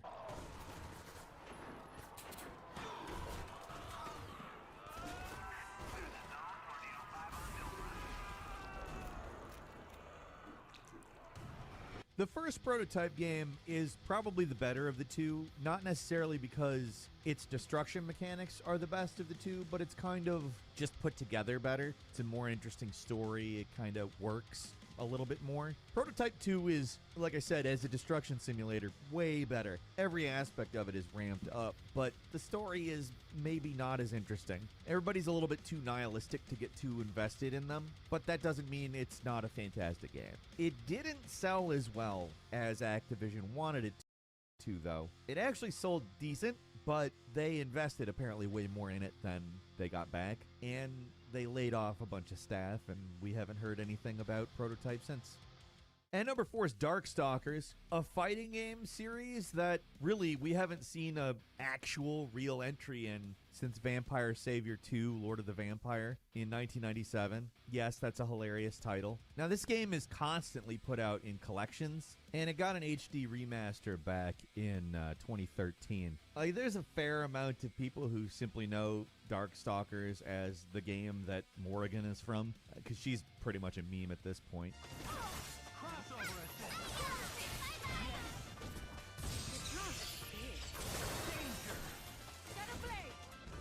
Honestly, it's kind of shocking that they actually haven't made a new Darkstalkers. They claim it's because that HD remaster in 2013 didn't do great, but like, that's also almost a decade ago. I don't think those numbers would hold today. We'll see though. They Let's always go, say boys. something 30 along the minutes. lines of Darkstalkers isn't dead. I actually do think it's a pretty good example of a fighting game, so I hope that we do see another Darkstalkers eventually as well.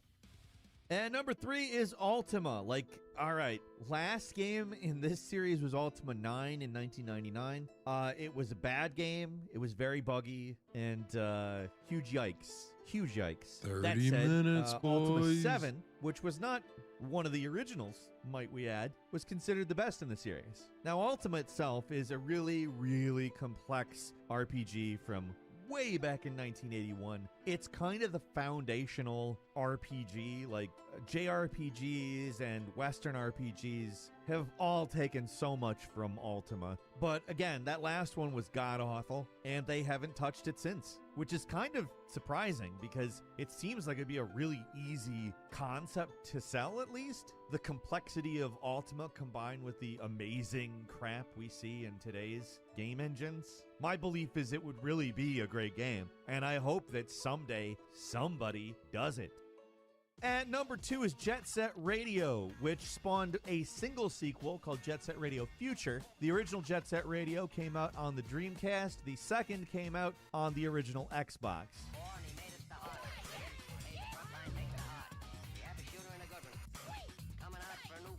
So these games still hold up. They have a really unique visual style and a Fucking really love me unique some gameplay Jet Set mechanic. Radio. I kind of like the gameplay mechanics of the original over Future because Future made some changes in the controls that I don't love, but that doesn't make Jet Set Radio Future not a fantastic game.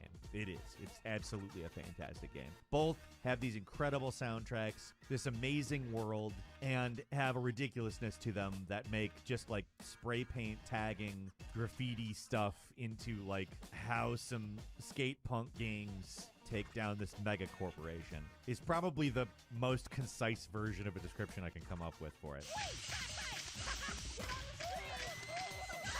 It is absurd and beyond fun. There has not been any mention of a new Jet Set Radio game since Jet Set Radio Future. They did port it to modern systems. You can get it on pretty much everything.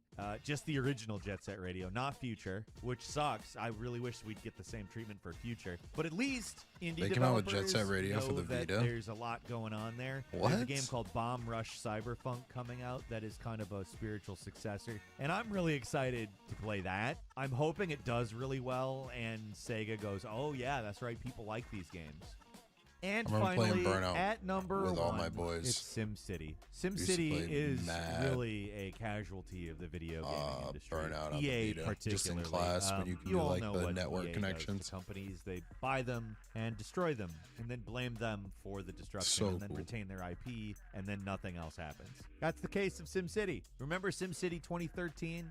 You can't even list the problems with SimCity 13. It was a 3D SimCity. Now, that wasn't the problem. The problem was all of the various awful things about it. Always on, weird cloud stuff that didn't work. And when I say stuff that didn't work, I'm 28 probably doing a lot minutes. to underemphasize just how much didn't work. People had every reason to hate SimCity 2013. There's no argument there. But like between SimCity 2000, which is a near perfect game, the original SimCity, which is a very interesting game, the Super Nintendo version of SimCity, which Nintendo imprinted itself onto and made this really charming version of SimCity. There's stuff in SimCity's history that is just among the best games of all time. It would be nice if we got another one I played that just so decided, much hey, let's SimCity. make a game that plays just like SimCity. I remember when I first discovered 2000, SimCity. but it looks incredible. I That's what was I'd like. immediately Maybe a few obsessed. new gameplay things like new buildings, but not stuff that messes up the formula. That's one that I don't know if I I'm ever never gonna made see, a 'cause it good just city seems like they until I don't was even like mention older, SimCity but anymore. The last I thing would just that came try out and called try. I never even SimCity got the was concept called of it until I SimCity was like Build It, 20, which to was be honest. kind of like I'm a like, crappy I was so late to the party. free-to-play for phones, and yeah, it was still actually better than SimCity 2013. It really wouldn't be hard to make something better than SimCity 2013. But like, all you have to do is make a real successor to SimCity 2000 that looks amazing. That's it. That's all you got to do. That's all for today. Leave us a comment. Let us know what you think. If you like this video, click like. If you're not subscribed, all you now's a gotta great time do. to do so. That's We it. upload brand new videos every day of the week. Best way to see them first is, of course, a subscription, so click subscribe. Don't forget to enable notifications, and as always, thank you very much for watching this video. I'm Falcon. You can follow me on Twitter at Falcon the Hero. We'll see you next time right here on Game Ranks.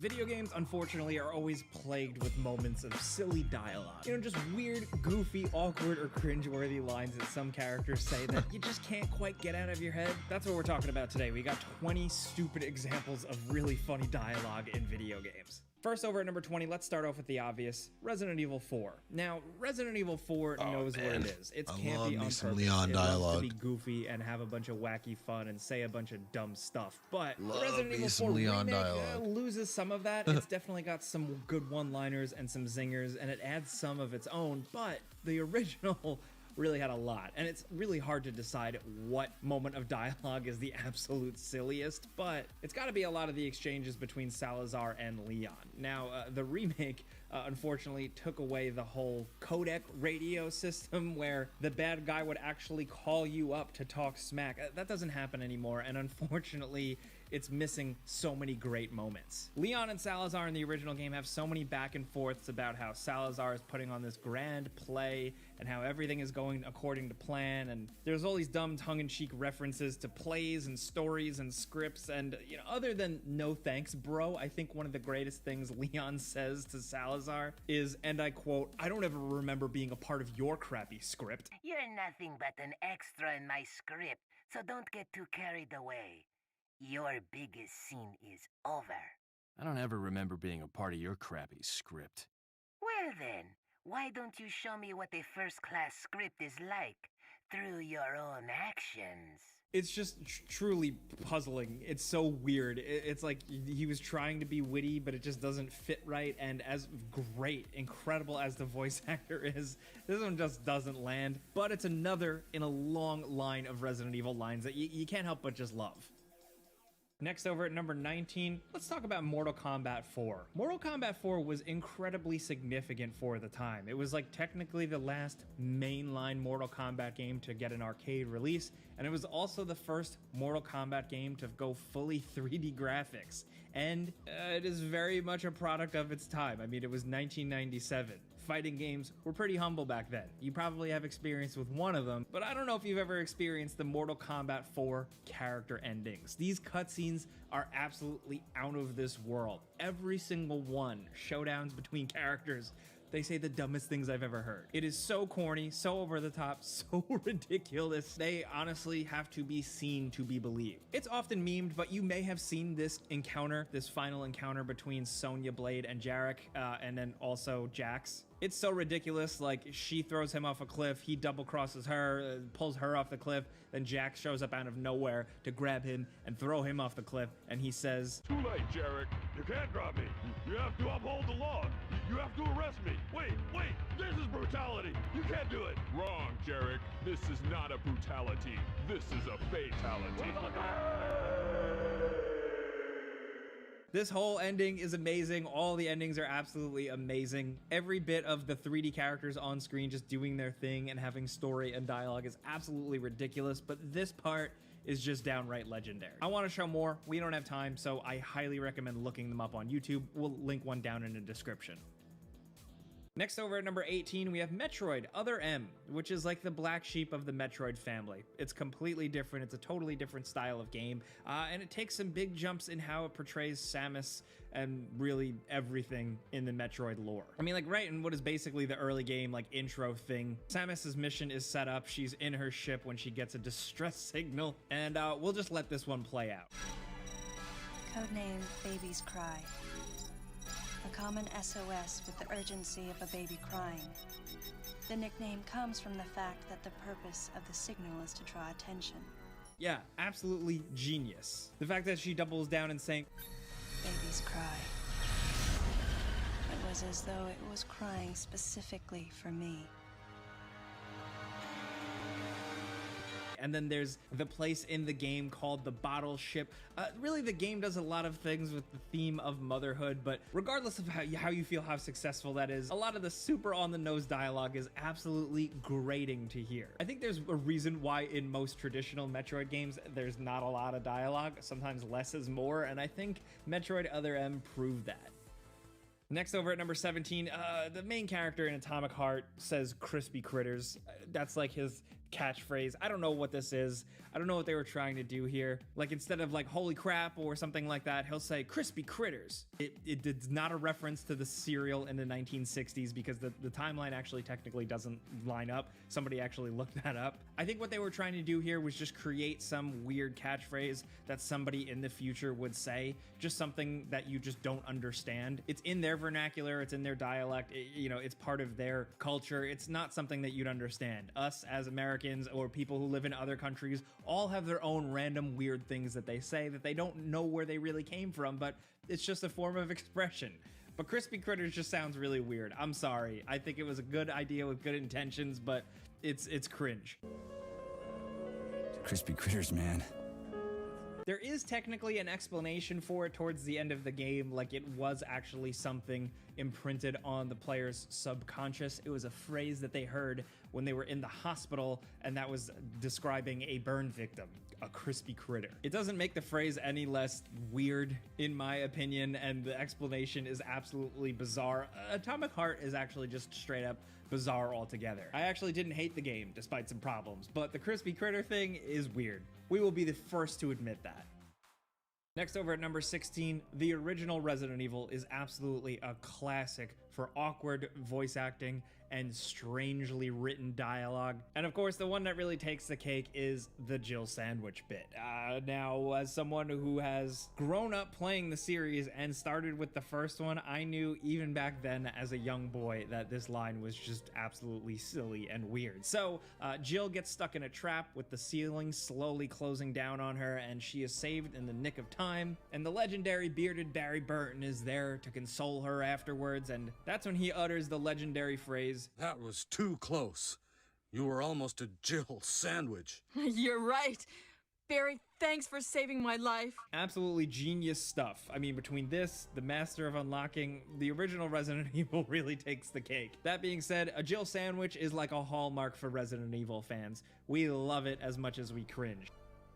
Next over at number 15, Final Fantasy X, the laugh. You know we were gonna mention the laugh. The way the laugh goes down just is so awkward and strange, but I'm gonna kind of defend this one because the story context around it actually gives this weird, awkward, forced laugh a little bit more meaning. Granted, I may be reading into this too much because I just love the Final Fantasy games and I really love 10. I actually think it was like a story swing, a dialogue swing, a moment that just didn't quite land. Maybe it was because of the delivery, maybe it was the setup, I don't know, but it is kind of funny, like especially just on its own.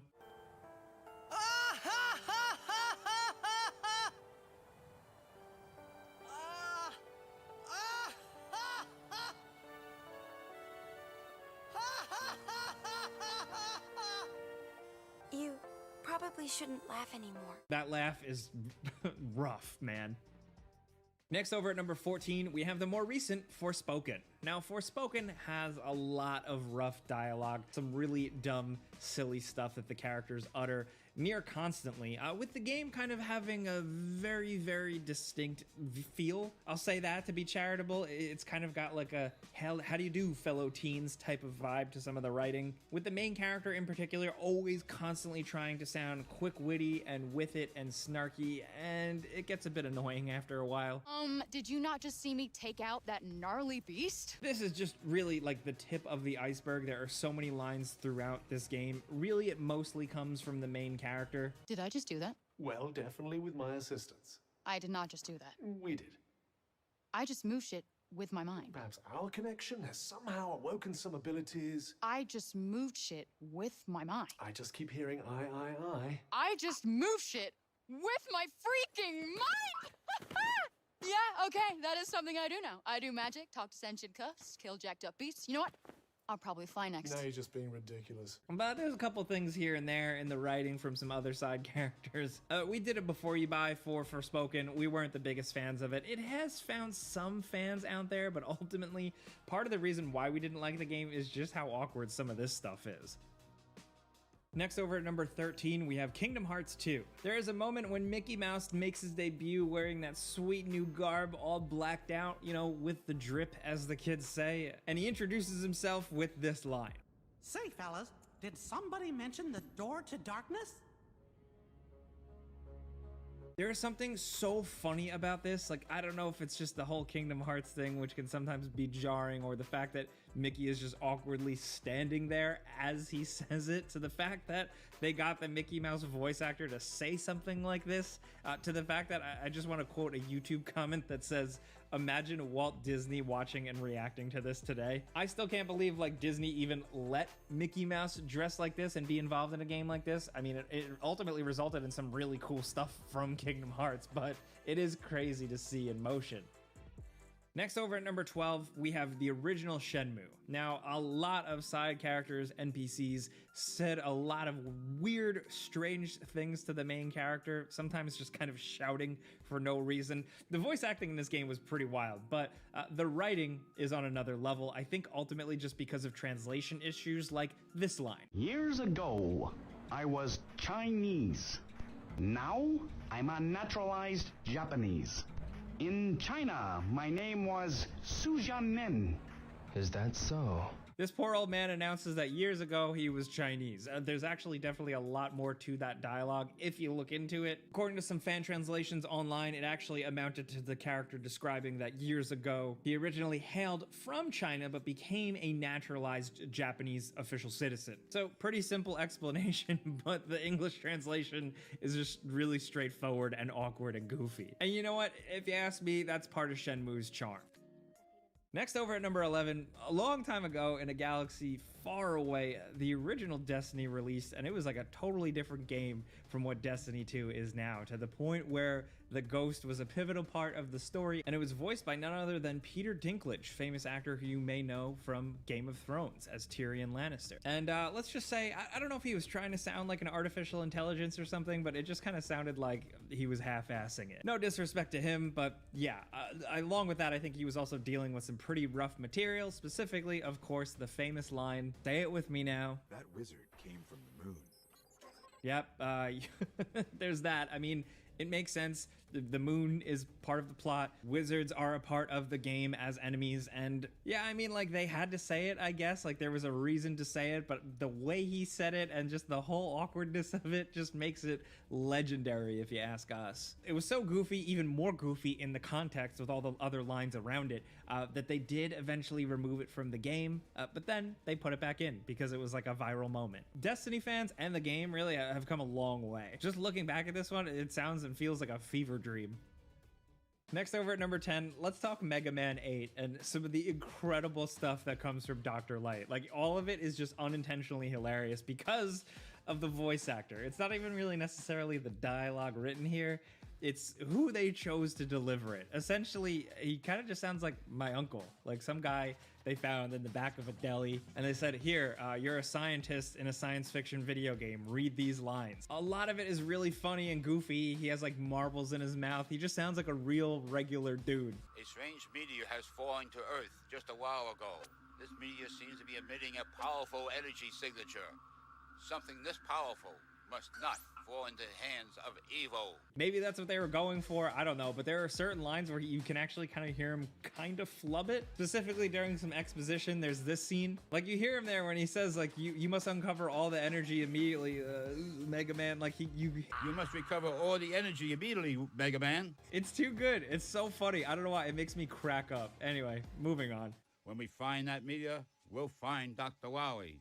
Next, over at number 9, in Final Fantasy IV, there's "You Spoony Bard." This is like a legendary quote by now. "You Spoony Bard" is what a character says to a bard in the game, and a lot of people chalk this up as just some weird, awkward localization or translation issues. But according to those that did the research, it's not a translation. It's just a made-up line, a made-up word that wasn't actually in the original main game. Like, the Japanese text didn't mention anything about a spoony bard, so it was just kind of thrown in. Now, according to legendsoflocalization.com and some interviews and research they did, essentially, and I quote, "The script was translated by a Japanese speaker who lacked the ability to write in fluent English. But there are also small chunks of text throughout the script that were clearly revised and edited to sound better. So some things, like Spoony Bard, fell through the cracks, and it's really funny, and to this day, some old school Final Fantasy fans will still throw this one out."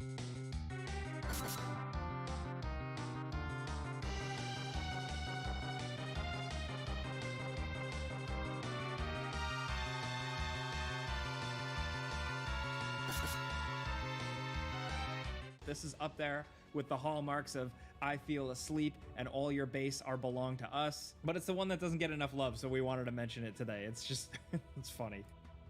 Next, over at number 8, Castlevania Symphony of the Night's legendary "What is a Man" speech. If you ask me, I think this whole encounter, this line in particular, the whole thing, absolute banger. So Symphony of the Night kicks off with a really awesome intro, with Richter Belmont rushing in to face off against Dracula. Richter talks some smack and how he has to die because he's a beast, he's a vampire, all that stuff, while Dracula kind of just goes on to get a little poetic, get a little existential, with him wrapping it up with, "What is a man? A miserable little pile of secrets. But enough talk. How about you?" And then essentially kicking off the boss battle. You know, some people think this is cheesy or silly, or maybe even Dracula sounding a little pretentious. I think it's badass. Next, over at number 7, Death Stranding. Now, Hideo Kojima, his writing, his dialogue always has some awkward or weird or goofy moments. Most of them pretty intentional, if I'm being honest. And the one that really stuck with people in Death Stranding that we want to point out today, among many others, is this one. "We run together." Run? Yeah. Like Mario and Princess Peach. Now, it's crazy out of context. It makes just as much sense in context. It's kind of messy because the end of the game dumps a lot on you for the last like hour or so, and the fact that like the beach is an actual thing in the game, and the reference is just a tongue-in-cheek Hideo Kojima video game reference. He's done it before, but even for Kojima, this is like a hell of a belabored pun, man. This one's pushing it. That's as far as we're gonna go. I'm not really gonna explain the concept of the beach or anything because we're gonna be here all day if I do. Now at number 6, Warhammer 40k, Dawn of War, Soulstorm. This line about the metal boxes. "Look, rhinos! Rhinos! Our enemies hide in metal boxes, the cowards! The fools! We should take away their metal boxes." Obviously, I can't replicate how that was said, but oh boy, this one's a lot. Sounds like the character or the voice actor was really riffing a lot on this one, and maybe it was the first take. This is a really cheesy line, even for Warhammer, which has some cool stuff. This game is the final expansion to Dawn of War, which is often considered the black sheep of the game series. It wasn't made by the original developers, and it shows with this goofy dialogue, and also the game had a lot of bugs. Next, over at number 5, for the TurboGrafx CD in 1990, there was a game called Last Alert. It was very much just kind of like a straightforward, kind of top-down-ish run-and-gun shooter, and it was very much a product of the 90s, from the way the game was to just the dialogue, story, and presentation. Just look at this exchange right here. Guy Kazama, if you don't want the hostage killed, you should keep quiet. Guy, the stealth bomber is in the back of this factory.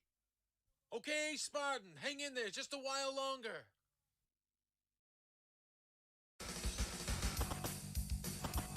I don't know what it is, just the delivery, the two characters, the voice choice. To me, it just sounds like two guys who are high as hell riffing in a room, and you know what? I respect them for that. This sounds fun and goofy. Honestly, unpopular and weird, unhinged opinion, but I think more games and voice actors should sound like this today.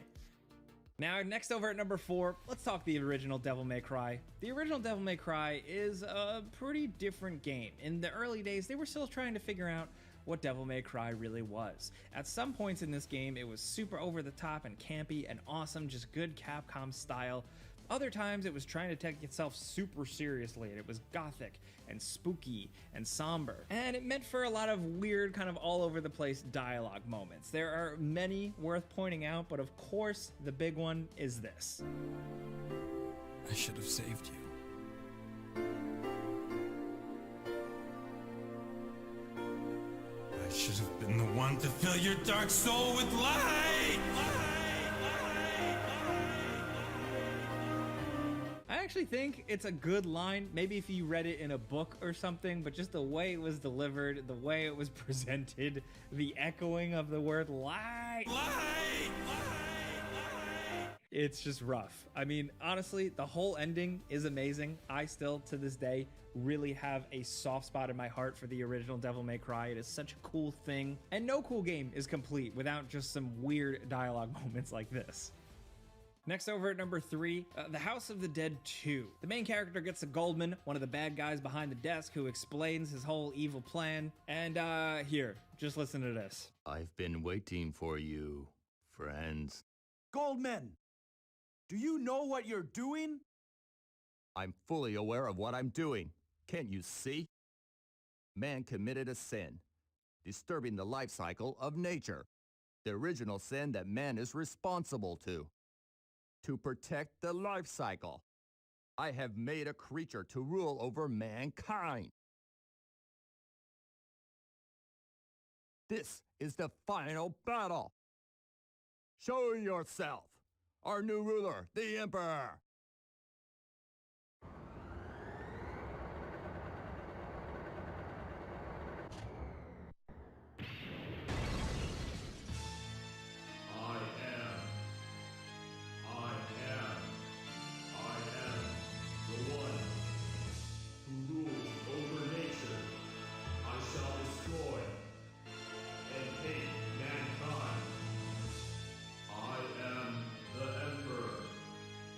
Maybe back in the day, it was me playing it in the arcade, and maybe it was just the second one not being my favorite game, but I barely remember stuff like this. It's almost like hearing it in full undisturbed quality on a computer screen. It just sounds insane. I don't know if it's someone just completely reading or somebody who speaks English as like a second language. There is something so jarring and silly about the delivery. To me, it actually almost just sounds like it's like artificial intelligence. I know they didn't have capabilities of that back then, but this sounds like Microsoft Sam delivering evil dialogue about the original sin and protecting the life cycle and stuff. It is wild. These games were absolutely batshit insane for the time. And if you want to look into more, you should, because this one is only just scratching the surface. Next, over at number 2, Sonic Riders on GameCube. You've probably heard this line before. Not just a race, but a special race to see who's the fastest. Dude, I mean, guys, like, it's Sonic. It's all about going fast. We get that. We get emphasizing that, but we know what a race also is. A race is to determine who is the fastest, because the fastest person wins. Why would you say it's why I'm going crazy? We almost at the end of this video because I'm losing my mind.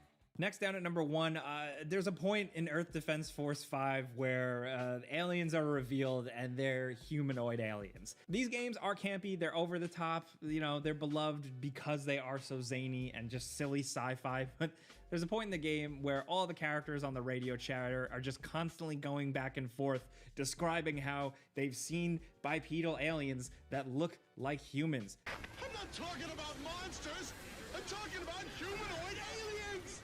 The characters go back and forth, overemphasizing and over-delivering. It's just like over-expository dialogue describing how these new creatures, these new aliens from UFOs look like humans. I'm talking about humanoid aliens. We have a reported sighting of humanoid aliens. Humanoid aliens? Extraterrestrial beings similar to human. You mean aliens that look like humans? One head, 2 eyes, with hands and feet. Bipedal. Almost identical to humans.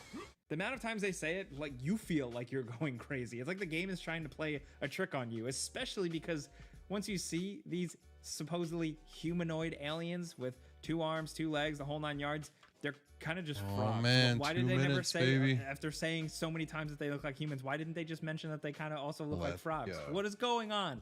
So that was a wild trip, just some of the silliest, dumbest, weirdest bits of dialogue in video games. There's definitely room for a part 2, so we want to hear yours down in the comments. Because Richard so many other Bergen with the classic love. lines we haven't covered yet, so we want to know from you guys.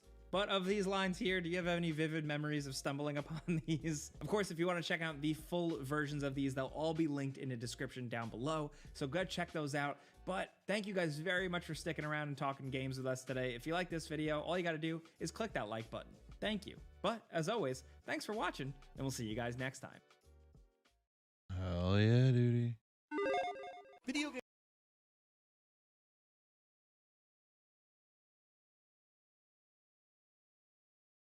Very cool.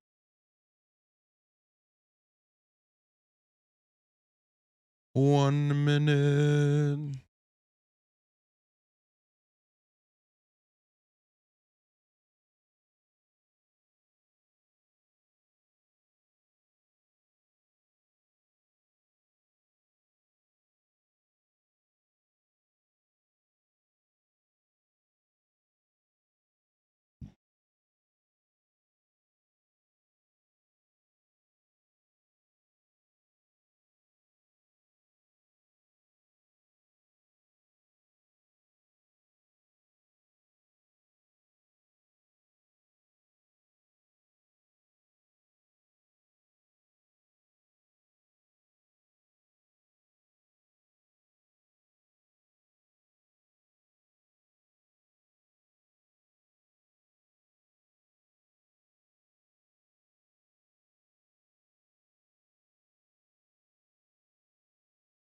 Do-do-do-do-do.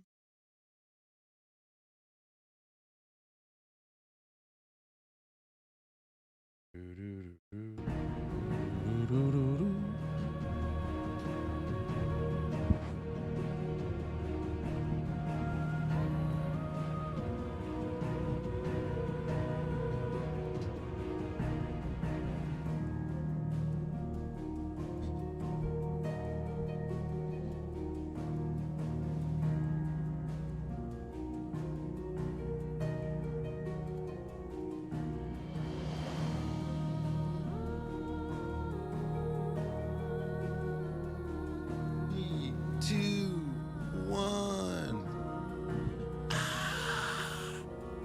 Happy New Year. Let's go.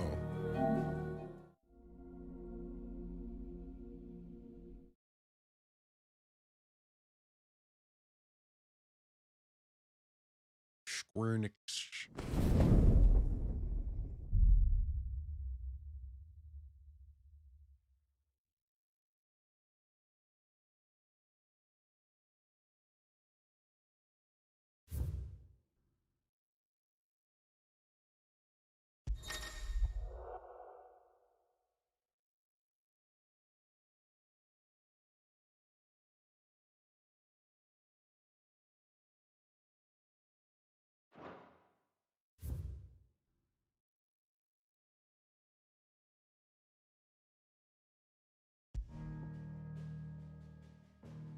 Let's go.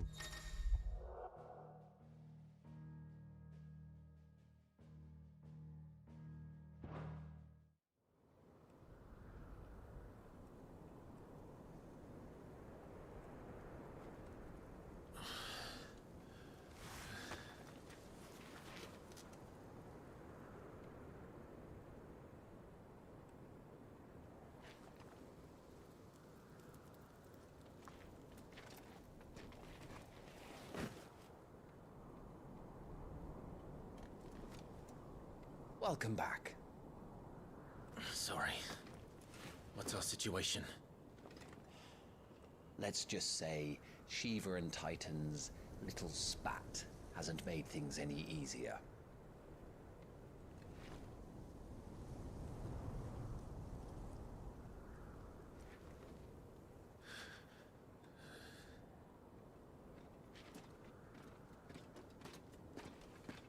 And? It's as you thought. The Crusaders have sounded the retreat. Then we follow. We're down a man, Sergeant. If we return without Shiva's head, our fate will be no different from Biast's. I'll take my chances with the Iron Blood. At least then I might die fighting.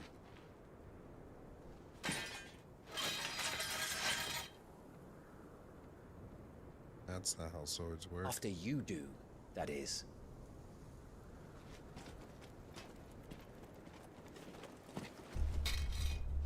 I won't be dying. Not today. Then it's settled. No dying. Now, if you don't mind, we have an army to chase.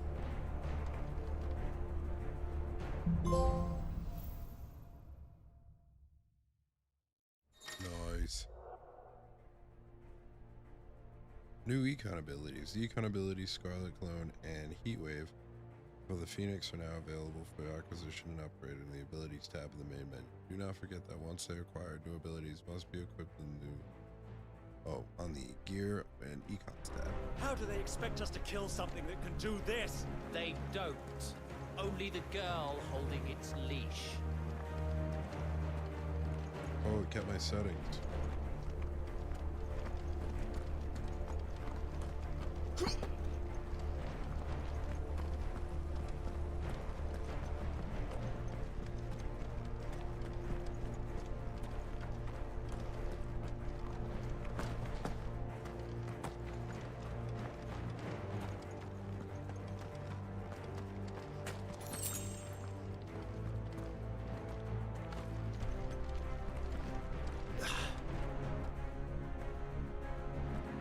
Trails are gone. It'll be hell finding a way out. Do you think a retreating army and their dominant will fare any better? Jesus.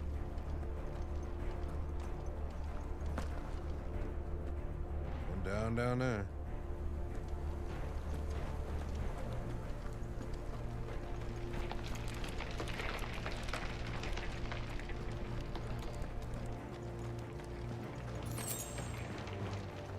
By the flames.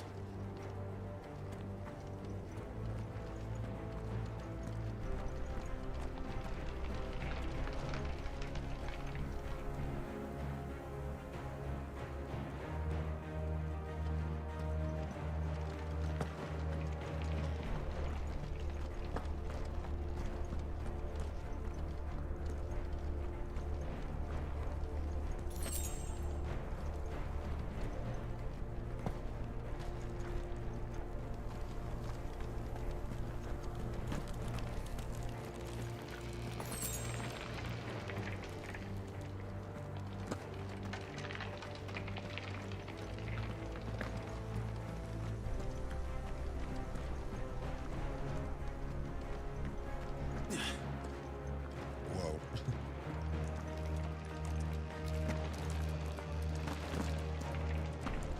Did you hear that? Down there.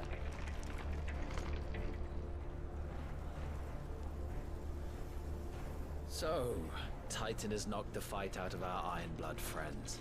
Where are the rest of them? That can't be the main host. Wait.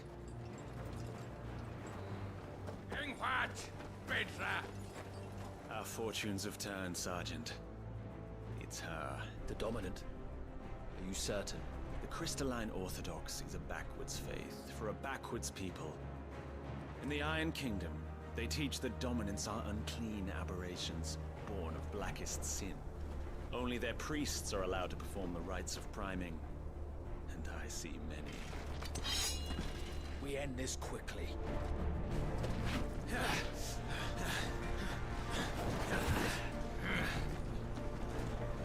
Schweigskart! Adioninir Sagarid!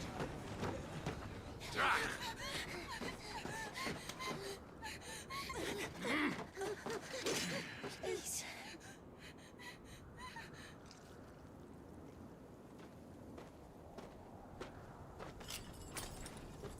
Data! Must be Eile!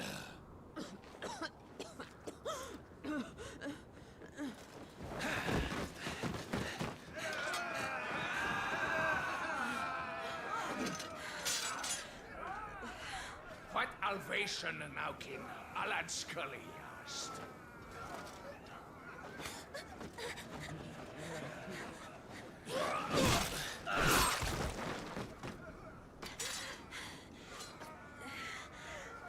Let this be the end.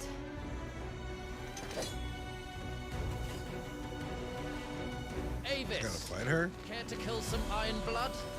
What? Why? Wyvern, What? you focus on the target. Understood.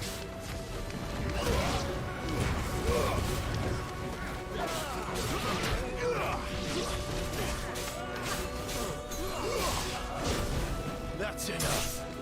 It's over. Stay down.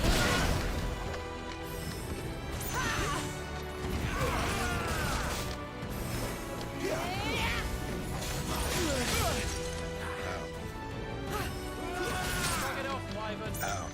Be gone! Ow. Not this time.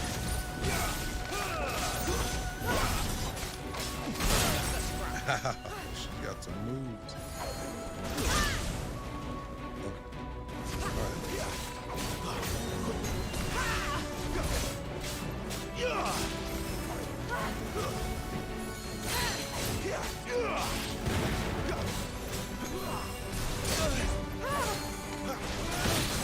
I dodged that. I dodged that.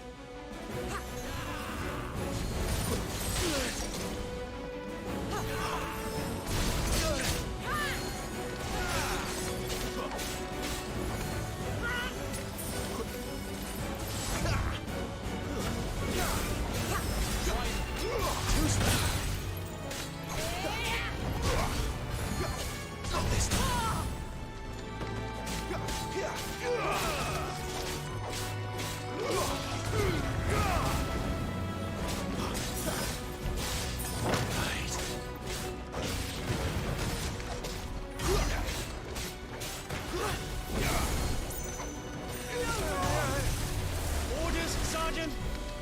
Stop talking and move! This fight is fucking awesome. Fucking icons. Icon?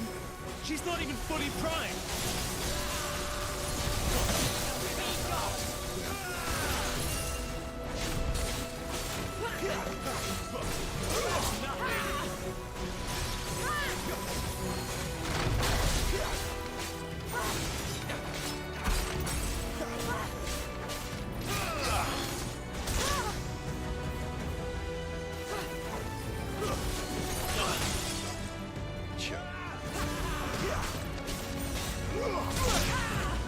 I be dodging these, bro. I don't know what's happening.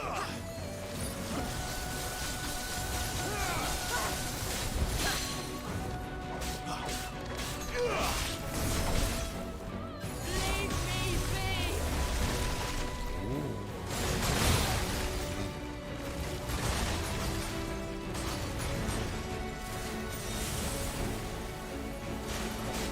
I will not have their blood on my hands.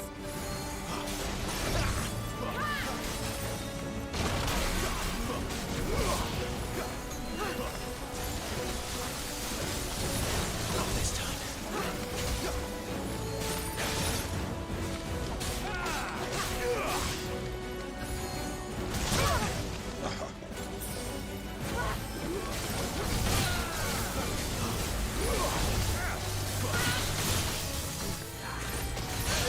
What the? Not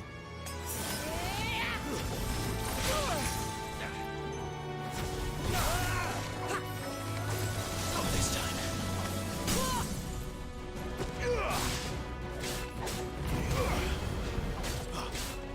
This is it. First evolution of the end. Their stagger leader and their health don't make sense. Lost.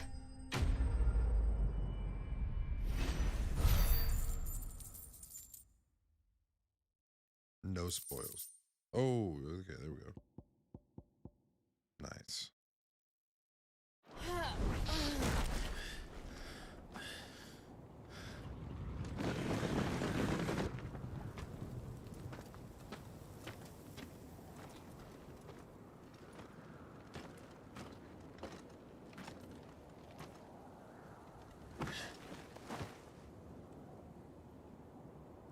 Is she dead? I don't think so. Well, what are you waiting for?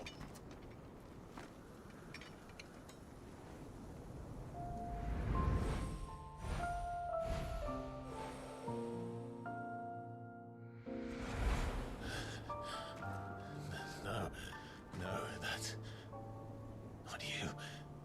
Not here. I'll bloody do it then. Fuck.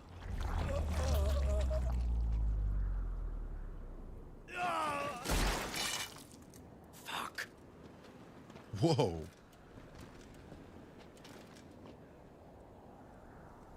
He's dead? Oh, yeah, okay, I guess. We've got company, Wyvern.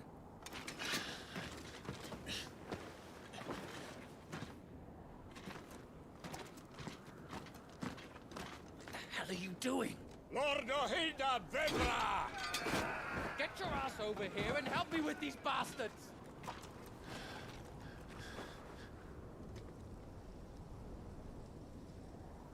Sorry, Jill.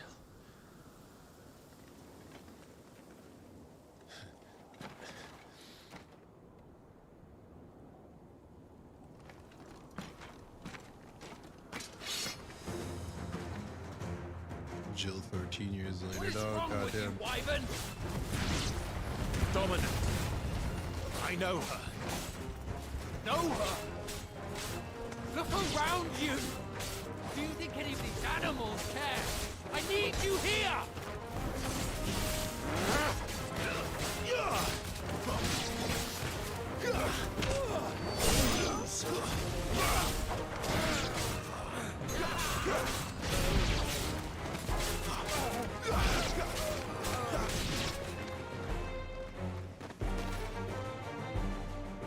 Now that that's done, I won't ask you again, Wyvern. Take her head so we can be done with this. I can't. I won't. You would betray the Holy Empire? Betray? I don't recall ever pledging allegiance to your Emperor. My service may have been bought with this brand, but not my loyalty. I just fight to survive. And you think I don't? The Empire will have our heads if we return empty-handed. So if you won't take hers, I'll have to take yours. I told you, Sergeant. I'm not dying here today. And neither is she. Let's find out.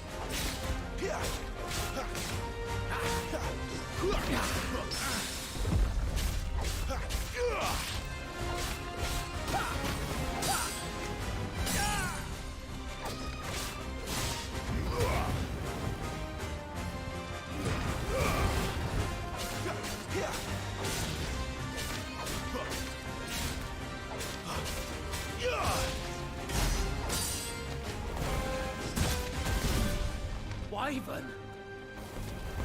Have you forgotten who plucked you from the front lines? Who trained you? Who gave you a name when you had none? You speak as if we don't bear the same brand, Sergeant. I've always had a name, and I've not forgotten it. Still clinging to the past like a torn blanket. Then you will die, as you should have 13 years ago. My man!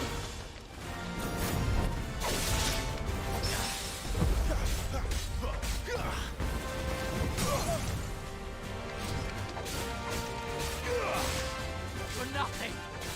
No one. And I will not fall by your hand!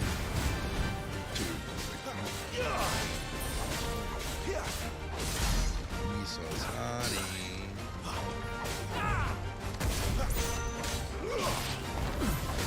Pretty good at this combo shit.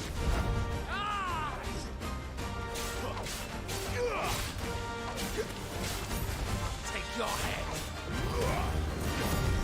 Traitor's blade. Fireball, baby.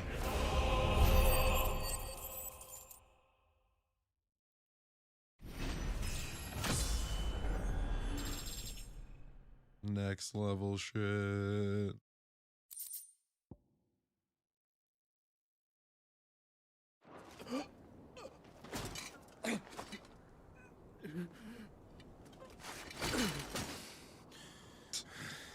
That was for you, Joe. Love you.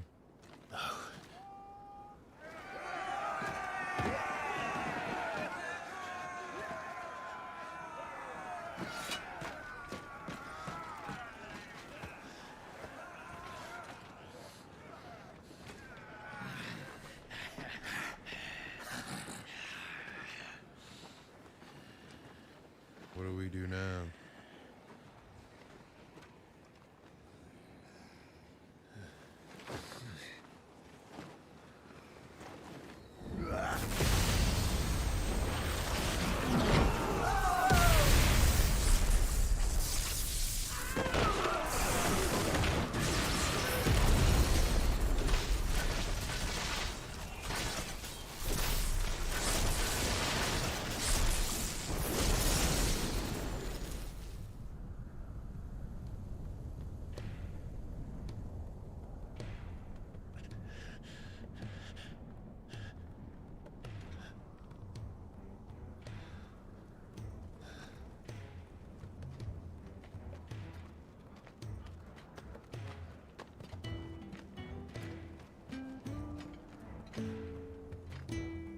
This way.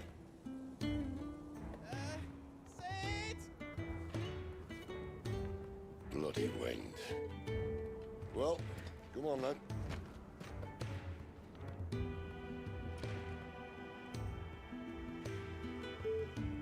Fuck. Fuck.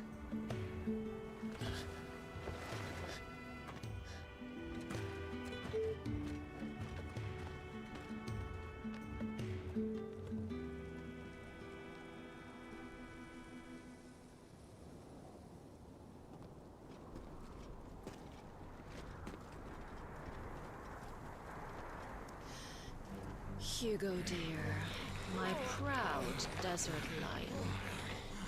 Would that you had taken care when chasing the hare? I expected more from the mighty Titan.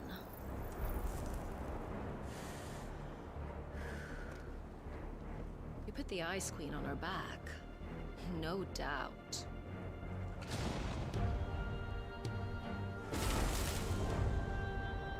But you'll have to work harder if you're to claim this prize.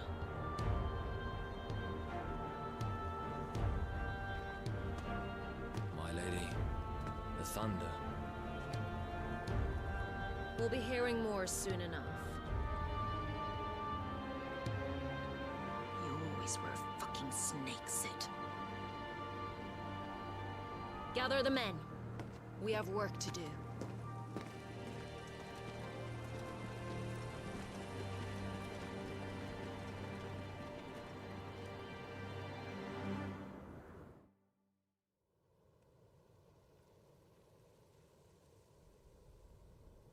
Jill. Is it really you?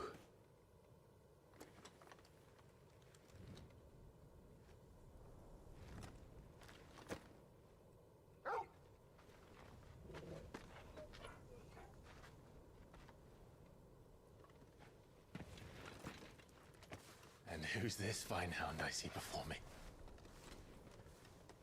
A fine hound who saved your life, that's who. Torgal. Aye? His name is Torgal. You two acquainted? Well then, you won't mind taking him off my hands. Funny. I'd always pictured you as more the chocobo type. Clive Rosfield.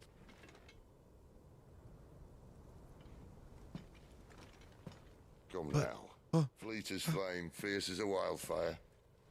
That there was the blessing of the Phoenix. I'd heard rumors that you'd survived, but I never paid them much heed.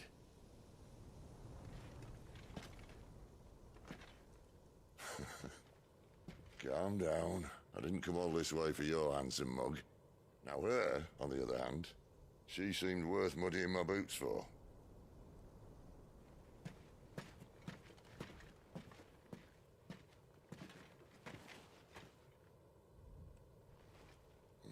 None the worse for wear. Still, might be best to get a second opinion. Back her up.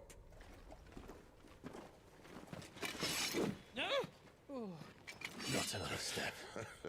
I mean it. Well, I'm not about to leave her here. Not one with a warm bed waiting. It's all right.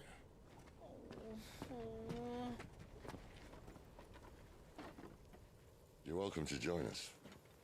You do want to help her, don't you? Sid, if we aren't back soon, Nan'll have our heads.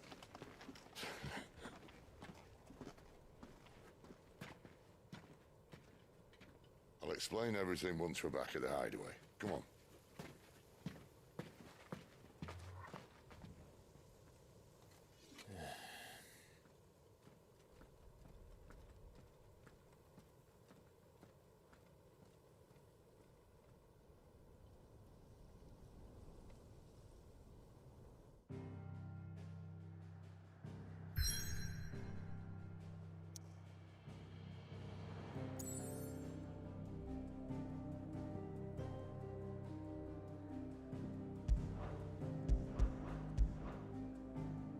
Can I leave here? Can I go other places?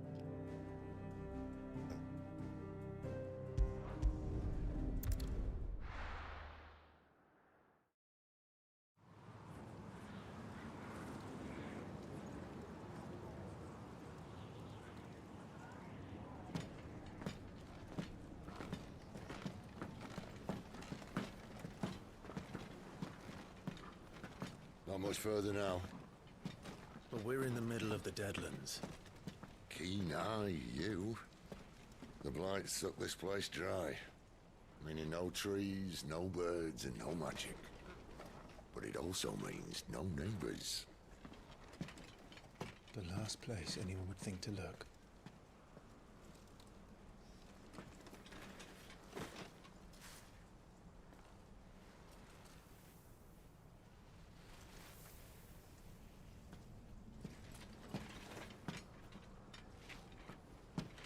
Home sweet home.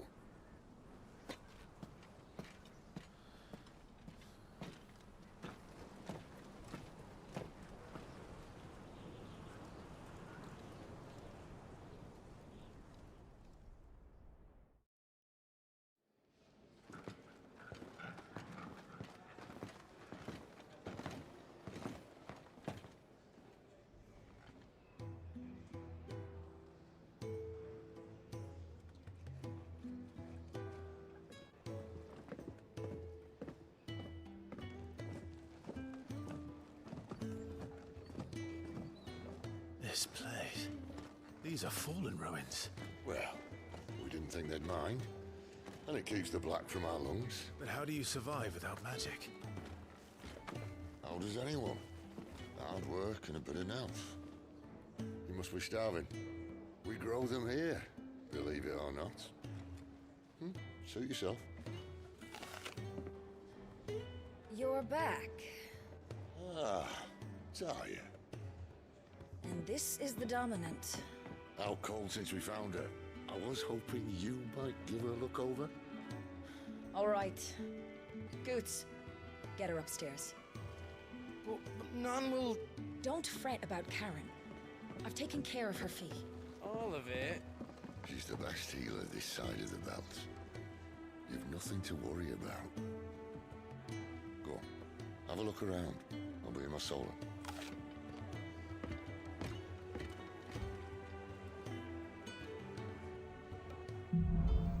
Super ripe apple.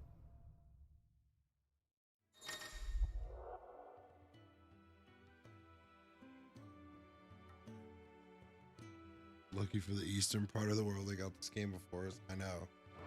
We've been playing it for an hour already. All those lucky streamers and stuff too. Been playing it almost all day.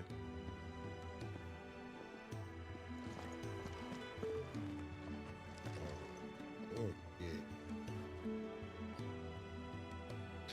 I want to see something.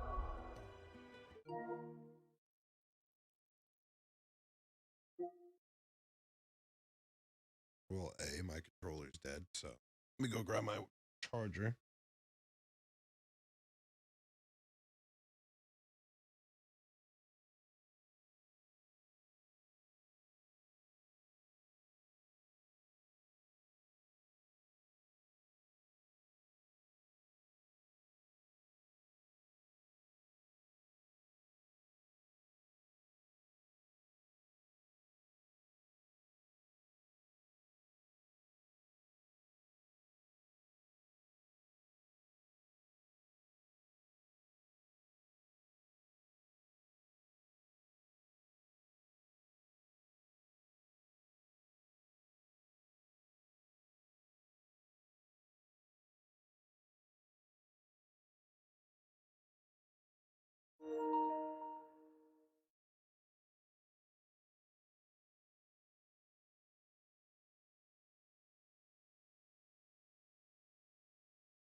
Okay, so I can do 4K.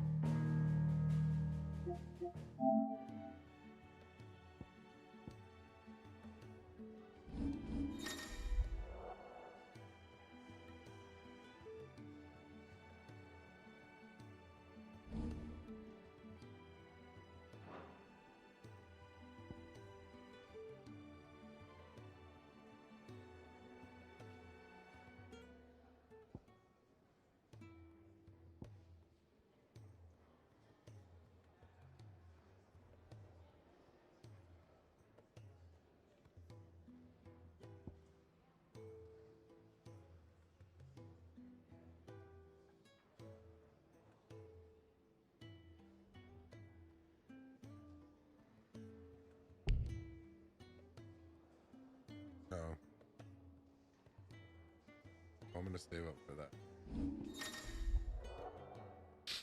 Gear and econs tabs use of equipping weapons and armor, as well as assigning iconic abilities to available slots.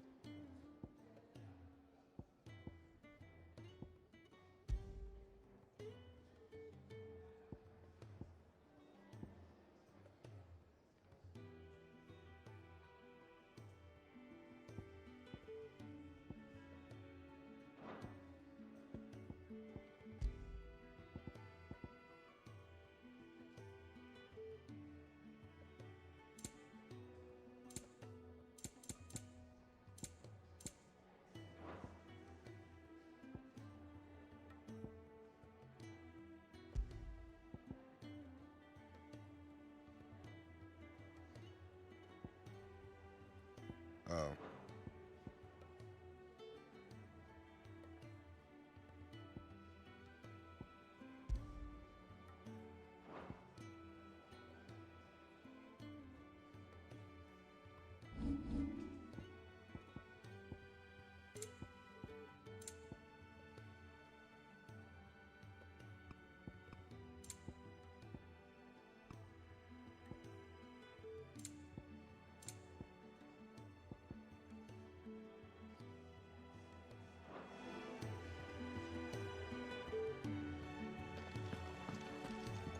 You reckon he's a soldier then? Be surprised if he wasn't. The smell of war is thick about him.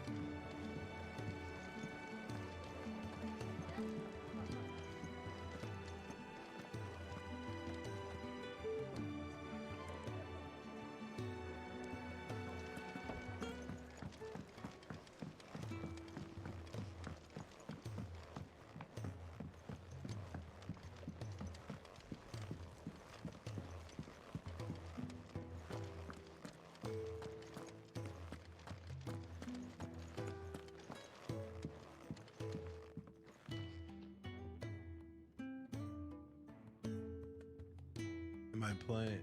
Am I getting VR too? Like PlayStation VR?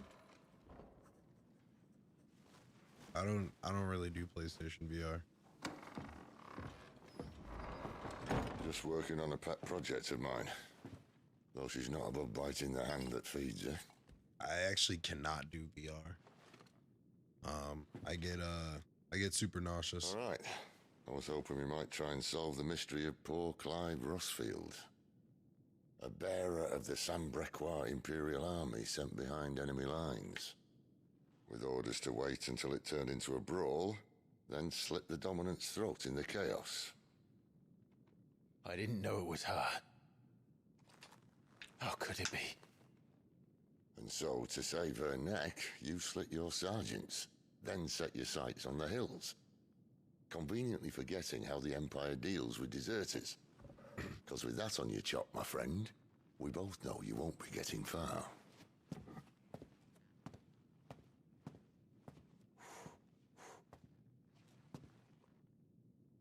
You've fallen a long way, Lord Rossfield.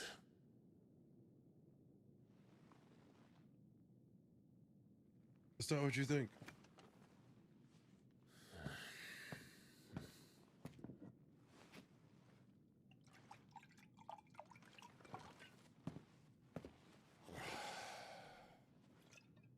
I'll not have it said that I'm a poor host. What do you mean to do with her? Do with her? Why, nothing. Her life is her own now. If I wanted to use her, do you think I'd be talking to you? All I want to do is help. Dominants like her, branded like you. Of course, the realm doesn't approve, which is why we live in a cave.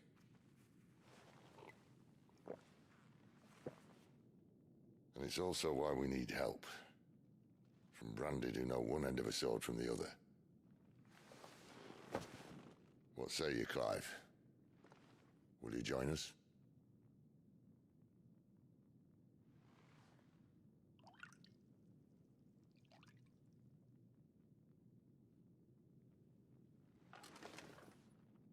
Sid, was it? I trust that you'll do right by Jill. But until my brother is avenged, I must walk my own path. Avenged? My brother was murdered by a second dominant of fire. Phoenix's evil twin. Oh, bugger me. Another rumor proven true. I only stand here today because of Joshua. 13 years I've waited for this chance. I've slept in filth, drunk from a gutter, killed more men than I can count. You're right. The Empire will not suffer a deserter. This will be my best opportunity.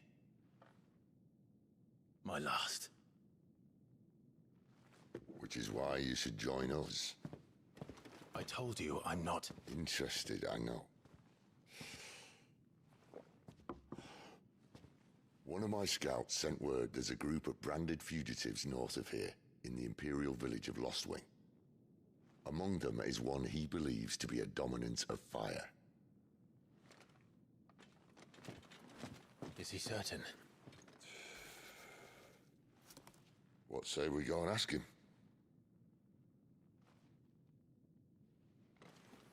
This doesn't mean I'm joining you.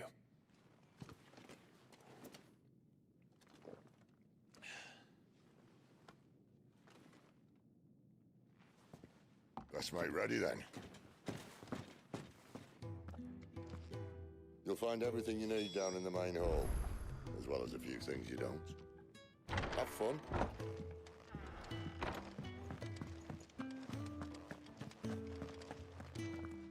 The dominant needs her rest.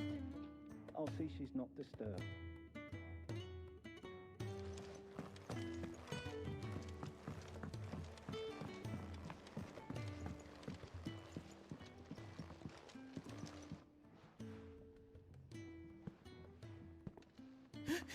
He's in... Oh no. Goots, was it? Perhaps you can help. Sid asked me to make ready for our mission. How does one go about that here? Well, there's old Nan's place. On second thoughts, you maybe want to see Blackthorn first. A blacksmith? To the forge it is, then. Oh wait, no, hold up. You'll be needing this. Blackthorn won't take no notice of you otherwise. Might not anyway.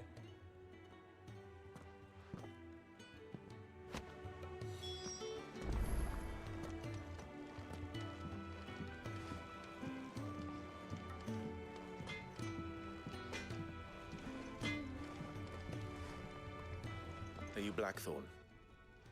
What if I am? I've no time for idle chatter. I'm not here to talk. I'll be accompanying Sid to Lostwing, and I need you to see to my equipment. You could be accompanying the goddess Krieger to our holy bedchamber for all I care. I'm not lifting a finger for you. Is that so?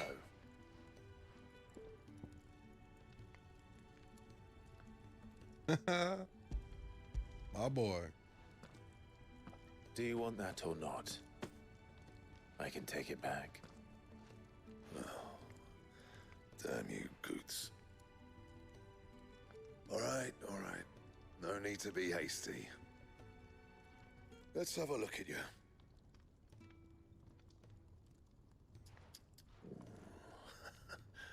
I doubt that lot could stay a Moogle's fart.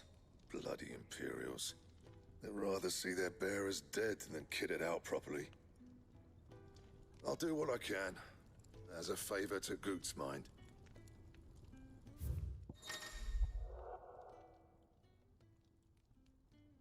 The crafting of new gear, as well as the upgrading of existing gear, can be done at the blacksmith as long as you have the recipe and the proper materials.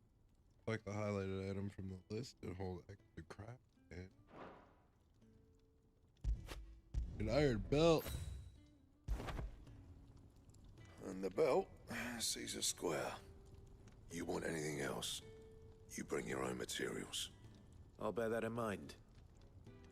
Thank you. A word of advice. Don't let Sid decide what's best for you.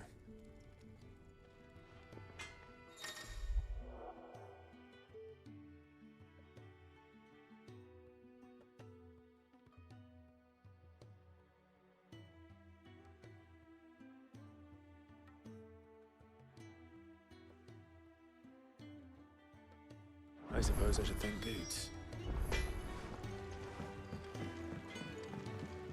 This is a little too.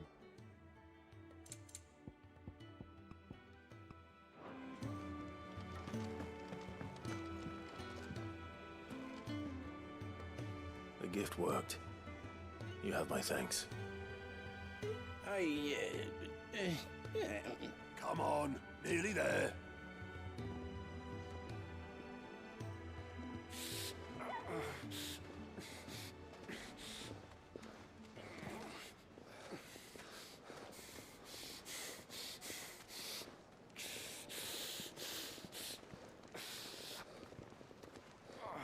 You, blankets, quick as you like.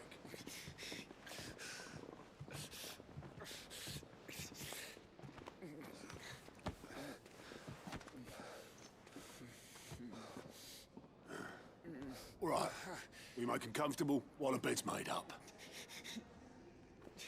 Well, you just gonna stand there? Someone fetch some water.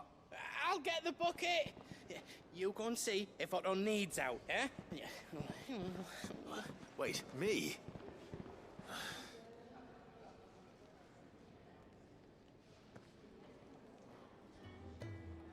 What the hell have I got myself into?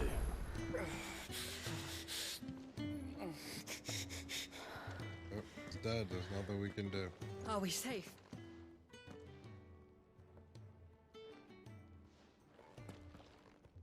Who are they? Huh? They're freed Imperial bearers. Who the hell are you? Shit, at this rate, he won't make it through the night. Think you can find your way up them stairs to the infirmary? We need Tyre. Well, go on. Shift your ass. Was Ty the one looking after Jill?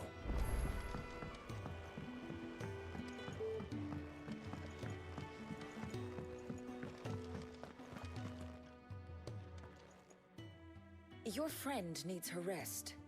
There'll be time for tearful reunions once she's recovered. I'm not here for Jill. You're wanted downstairs. There are injured bearers in need of attention. Well, why didn't you say so? I did say so.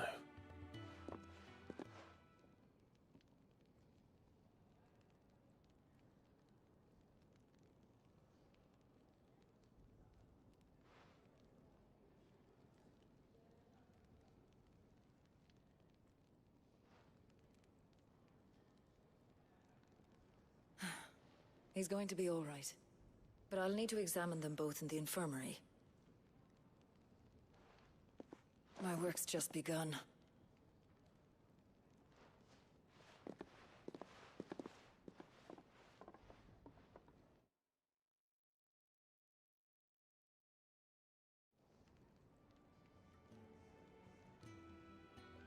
These are some weird in-engine cutscenes. Another Just fine day weird. at the hideaway. Do many of the bearers who come here arrive in this state? It's no easy thing, casting off your chains. By the time most pluck up the courage, they're already too far gone. These two here are the lucky ones. The name's Otto. You need anything, you ask me. Well, Otto, I do need some supplies. Do you now? Then Lady Karen over there will be more than happy to help you. Right. Oh, and thanks. Be seeing you. Not likely. I won't be staying. Is that right? Well, for as long as you are here, consider yourself welcome. You helped us today, and we won't forget it.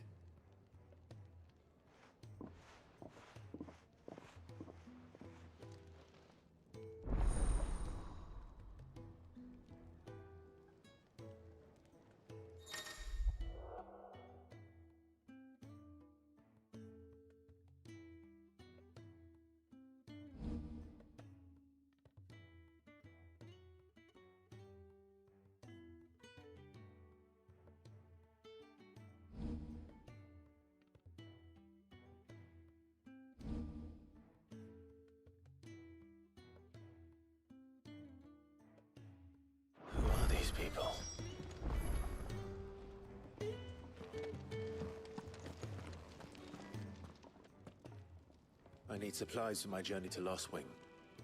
Otto said you could provide them. What's that? Does the newcomer think it proper to make demands of a poor old matron before even introducing himself? It's Clive. Well, Clive, I hear that dog is yours. Since he followed Sid home one night, I've seen to it that his chin's rubbed and his belly fed. Though I suppose that's your job now. Unless you lose him again. I won't. Not again. Thank you for watching him. So, were you gonna buy something? What? You didn't think I'd shower your lordship with my hard-won wares while you swagger about with a pocket full of gil? Life doesn't work that way, lad. Now, let's see some coin.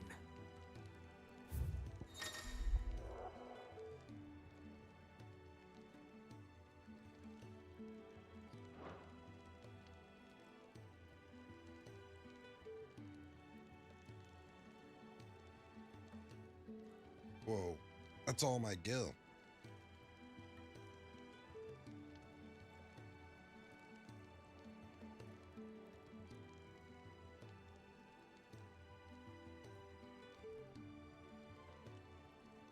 Unless I sell my currents.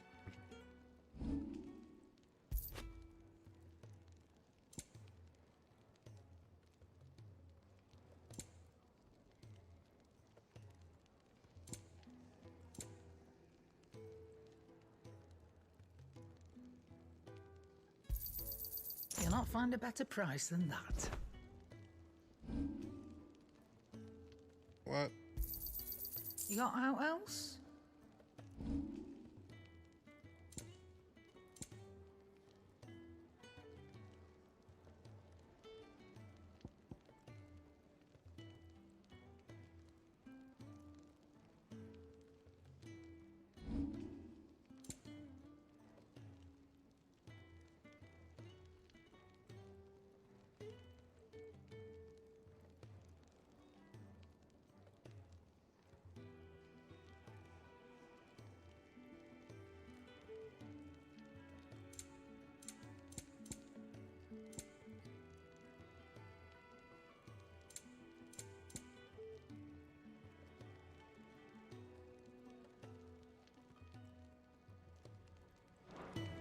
That's all. Why, you've barely a guiltier name.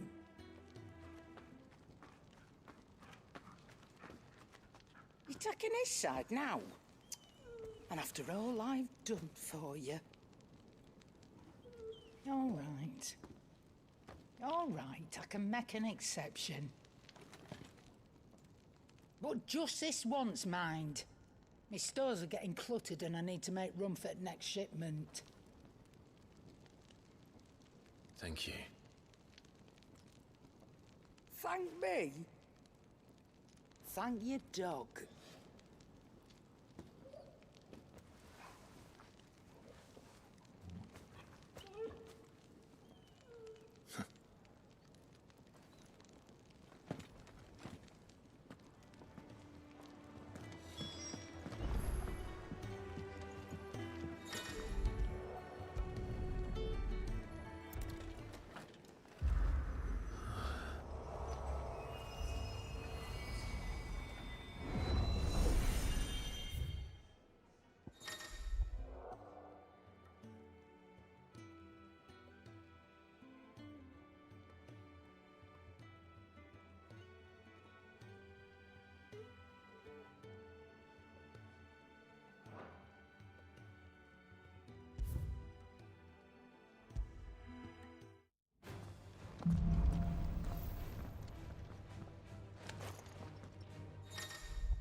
You all done?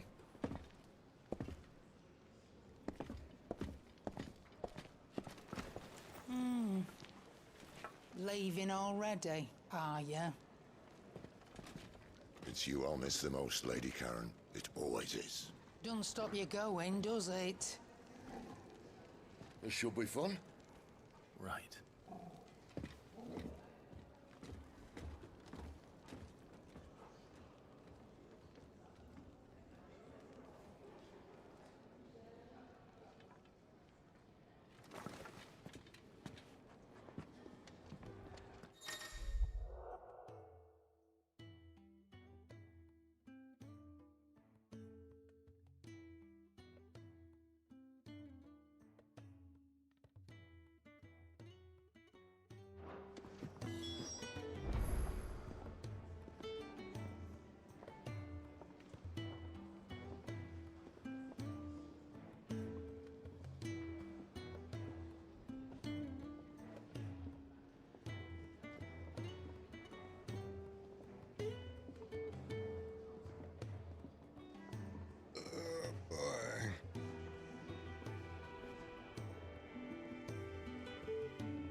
Fortunately, I have work in the morning, so can't kick it around all night. But this was awesome. Chilling around. Thank you guys for being here. Thank you, Jack. Thank you, Anonymous. Thank you, John. Thank you, Richie. Thank you, everybody that stopped by, showed all the love. I will be back in the morning before work, though, because my thing is if I stay up too late, then I won't be able to wake up for work. But if I go to sleep at a good time, then I always wake up a couple hours before. I don't know why it works like that. That's just how. But if you're around then I'll see you guys then. We'll be playing more Final Fantasy 16. So, love, peace, and chicken grease, y'all. Have a good night.